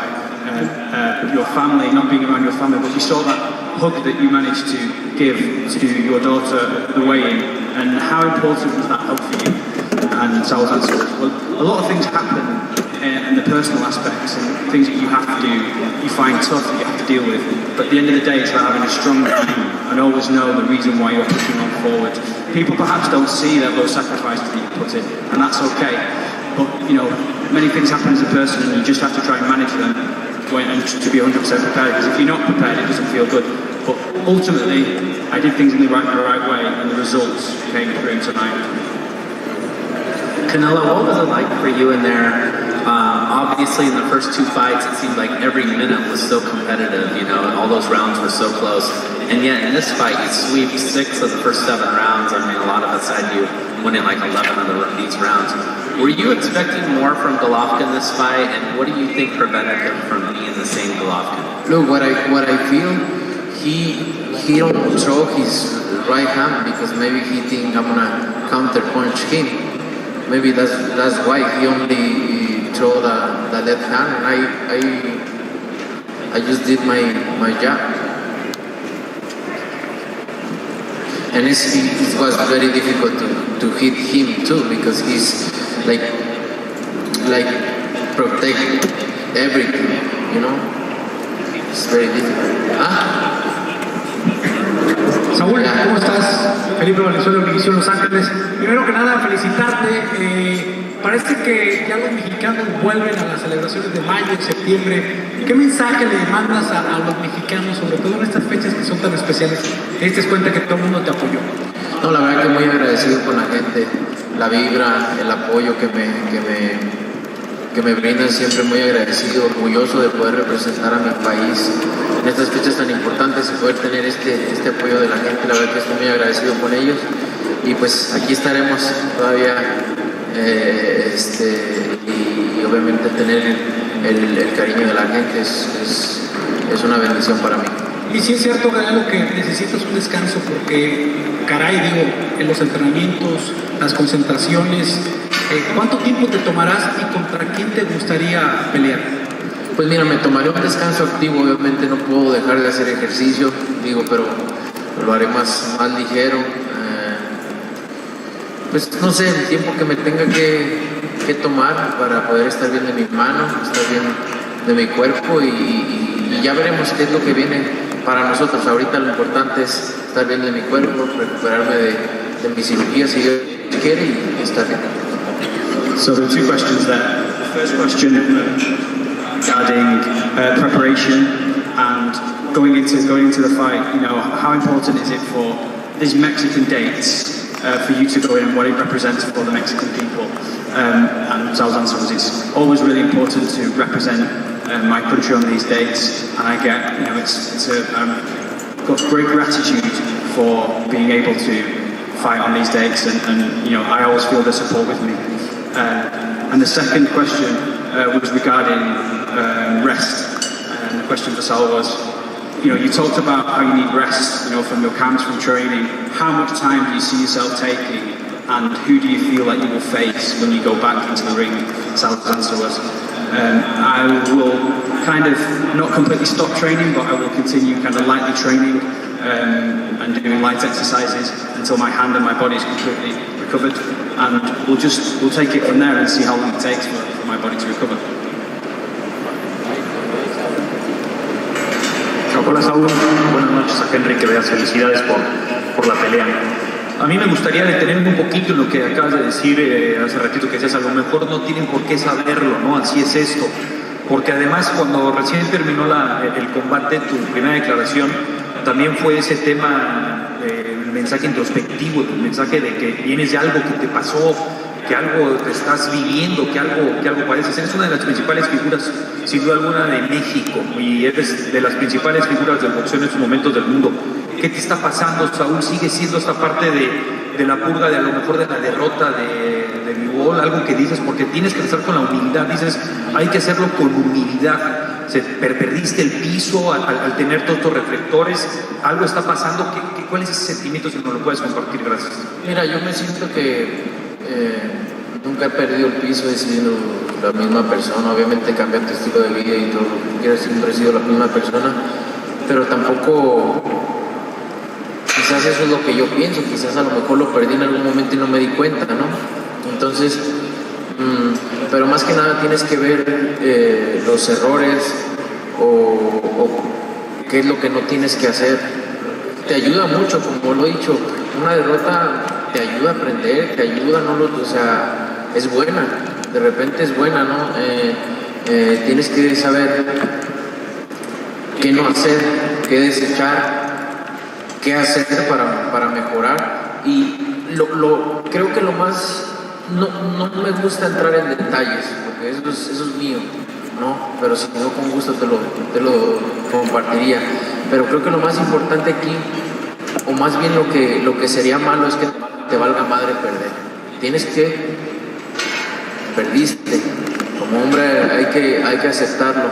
Tienes que ver qué es lo que tienes que cambiar, para qué, para mejorar y regresar fuerte. Así es la vida. The question was, first and foremost, congratulations on your victory. After the fight, straight after the fight, you were talking kind of in a retrospective way, talking about kind of having gone through difficult times, and as a Mexican fighter, you're right up there, you're one of the most important. Could you talked about humility and you talked about different things. Was it that you'd gone down the wrong path, or could you go a bit more into detail on that? And Sal's answer was, no, I didn't feel like I lost track of where I was going. Maybe it happened and you didn't realise it. Sometimes you're not able to see your errors. But defeats are a good thing sometimes, because you know how to come back and you know what to do in terms of having to get better. So, I think it was very important for me. And then, as a man, I had to accept it and to see the changes you have to make, and that's life. Saúl, aquí David Valadez de la cadena Univisión. Primero que nada, felicidades, tremenda pelea. Creo que esto fue un gran espectáculo, los dos cerraron espectaculares, pero creo que también convocaste a lo mejor del espectáculo en tu pelea, la entrada con el potrillo, tu amigo Alejandro Fernández, Carolina Ross, Edwin Castro, estuvo aquí apoyándote en tu pelea. Felicidades. Gracias. La verdad es que estoy muy contento, muy orgulloso de que me hayan podido acompañar, Alejandro, de que estuvo aquí y tenía su concierto hoy mismo y estuvo aquí. La verdad es que estoy muy agradecido, contento, y me siento orgulloso de que los mexicanos nos estemos apoderando ahora sí que de todas Las Vegas o de cualquier lugar. Literalmente lo estoy diciendo, no lo estoy diciendo nomás al aire. De Las Vegas o de cualquier parte que nos paremos. Estoy muy orgulloso de ellos, de Edwin Carr, del Grupo Firme, de Alejandro, de todos los mexicanos, de Karim León, que es mi amigo, también aquí estuvo. Apoderarse de otro país y hacer esto grande, la verdad que estoy muy orgulloso de llamarlos amigos y muy orgulloso de ser mexicano. ¿A quién le dedicaste el triunfo? No, obviamente a mi equipo que siempre estuvo conmigo, obviamente a mi familia, a la gente que siempre estuvo alrededor de mí, apoyándome en momentos difíciles, siempre estuvo ahí. El triunfo va para ellos y para toda la gente que siempre está apoyando. So there were two questions there. Congratulations, first and foremost, on 12 fantastic rounds, but also it must have been fantastic to have your ring entrance today with all the musicians, Alejandro Fernandez and various other people there. It must have been great crowd as a Mexican. Sal answer was, it was fantastic to have Alejandro here and other people who led me to the ring. It makes me proud. It's proud also to see how Mexicans are flourishing around the world, not only in Las Vegas, but wherever they go. Alejandro and Karim León are all friends of mine, and it's great to see how well they're doing. And the second question was, who would you dedicate this victory to? And Sal's answer would be my team, my family who support me constantly. And this victory is for them. Okay, two more guys. Steven Cordeno, Carolina Sports. Congratulations, Canelo, on victory. A lot of your career has been tied to Triple G from years back, and now it's over. You've obviously accomplished a lot in your career. Where does the completion of this trilogy rank for you in the history of Canelo personally? No, es muy importante. Yo creo que en el boxeo, para el boxeo es una de las trilogías más importantes. Bueno, para el boxeo, para la gente, para mi país, este triunfo es muy importante para mí en lo personal, para mi equipo. Creo que es uno de los mejores triunfos que hemos tenido y contento de estar haciendo historia. So the question was, so we heard the question in English, sorry. So it's very important, the answer from Sarah was, yeah, it's really important, to be the best fighter that you see. It's really important for me, for my country, for my people, also for myself personally. And it's one of the best victories of my career, and I'm delighted to continue making history. Canelo, saludos, campeón, on winning this trilogy with Triple G. I'm sorry to ask you this after you go a hard 12 rounds about what's next, but we know you have talked about the Bivol rematch next, but you've also said you hope Ramirez wins that fight. And if Ramirez wins that fight, you don't want to fight him because you're both Mexican. So at 68, the best fight looks like you and Benavidez. He's born in America. He's half Ecuadorian. So does he count as Mexican, or that fight can happen if in the future? I don't know. Anything can happen. But that won't be a reason why he can hold it up that he's Mexican. Like when I guys, always I say this, you share that video and put whatever you want. When I say I don't want to fight Mexican, it's because I represent Mexico. That's why. But I don't care. I fight anybody, and I fight all my entire life anybody. What do you think? I don't want to fight with one Mexico when yes. But look, I hear his dad talking a lot of shit. But look, he's accomplished nothing. One single champion, Anthony Derrell. Please, don't disrespect myself. Please, guys.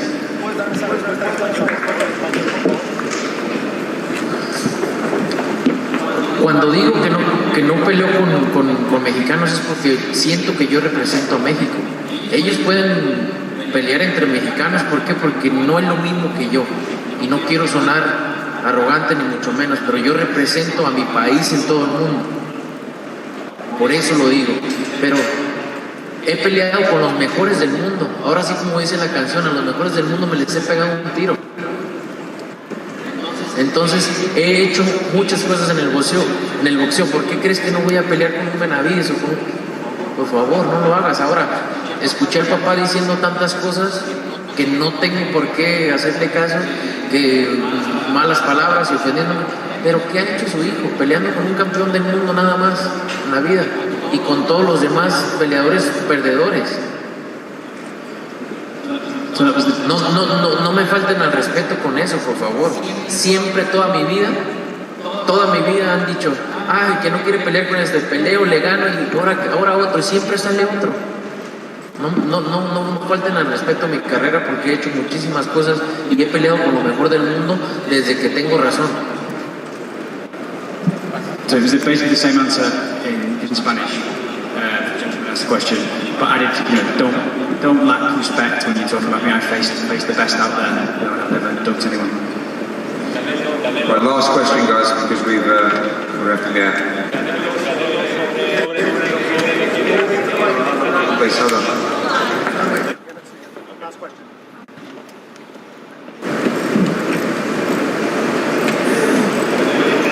Canelo, sobre lo que decías de que te vas a dar tiempo para recuperar tu cuerpo, se entiende que para ir por un reto como el de la revancha con mejor se necesita estar al 100 y pudiera ser, no sé, a lo mejor más allá de mayo.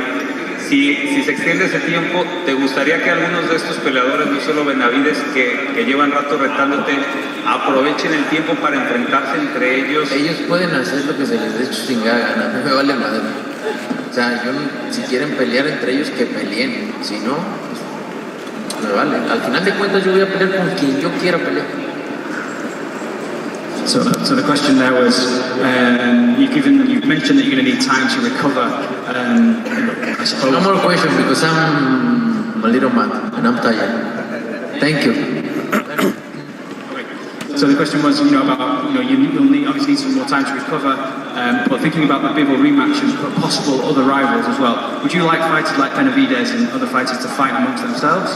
That's always answerable. They can do whatever they want. At the end of the day, I'm not bothered who they fight. They can do whatever they I don't fucking care. Ladies and gentlemen, Canelo Alvarez. Gracias. Thank you so much, guys. Thank you. Thank you. Sí, le dije, estaban diciendo que quería comprar las Chivas, imagínate, y apenas te conocí hoy.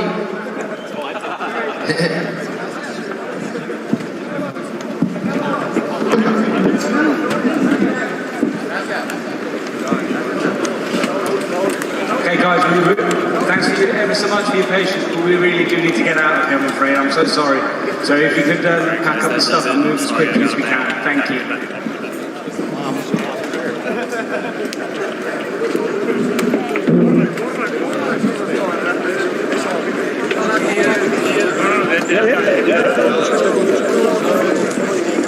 I would have asked him.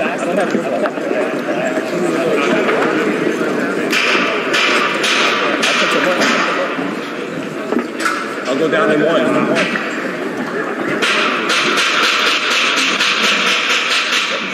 Someone had to wake this up.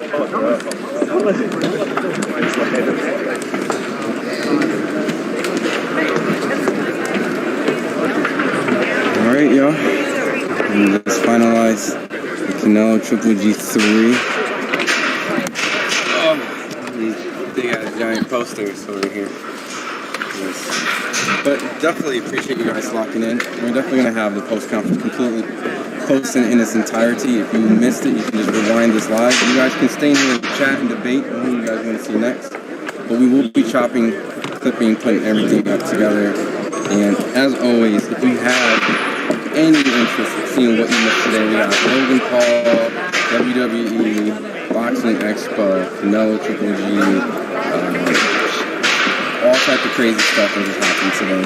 Ryan Garcia, Javante T. Davis, Roy Jones Jr., Errol Spence, Crawford. So if you just got in here or just tuned in to FightHype for the first time, go scroll through the catalog. We got a crazy one. So, but as always, we definitely appreciate you guys tuning in. Big man, shout out to Ben, a man who made all this possible for you guys. So, and that's my man right there. Sean, right there. The man that asked that David Benavidez question for you guys. Took a little slack, but he asked it. He got it for you guys. So, praise Sean for making that post conference a little bit more interesting. But you guys want to see Bivol again, David Benavidez, you name it. But all right, y'all, keep tuning up.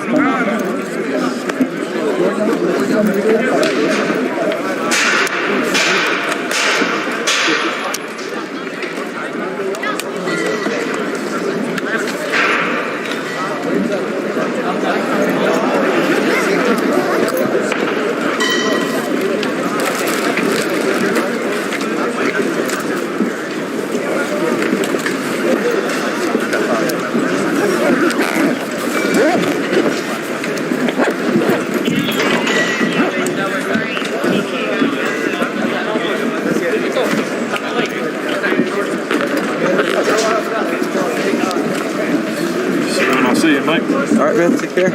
Safe travels. Cheers, mate.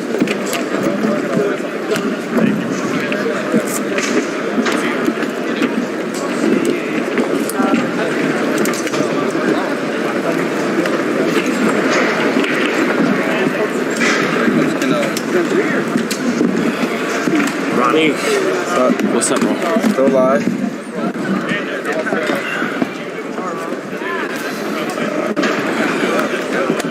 What's up, party people? Put the camera on you, letting everyone know you kind of got him upset, man.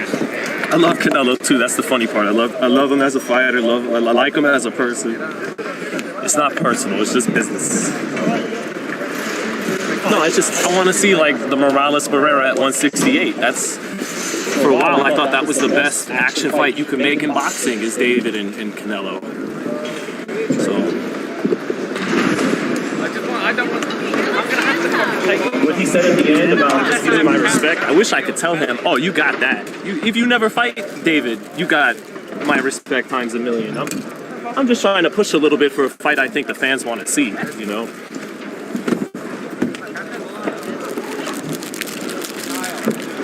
Hey, how was the week?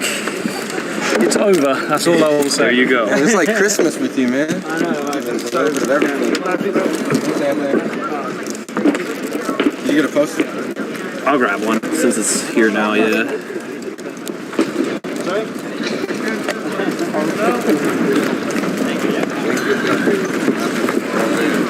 Shit. This thing doesn't want to stay up. There we go. Yeah, definitely. Sounds like it's finally as soon as we take this again. Yeah.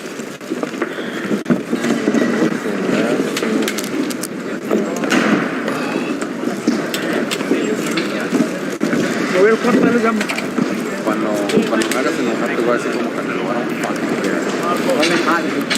¿Cómo estás? Bien, ¿y tú? ¿Qué tal?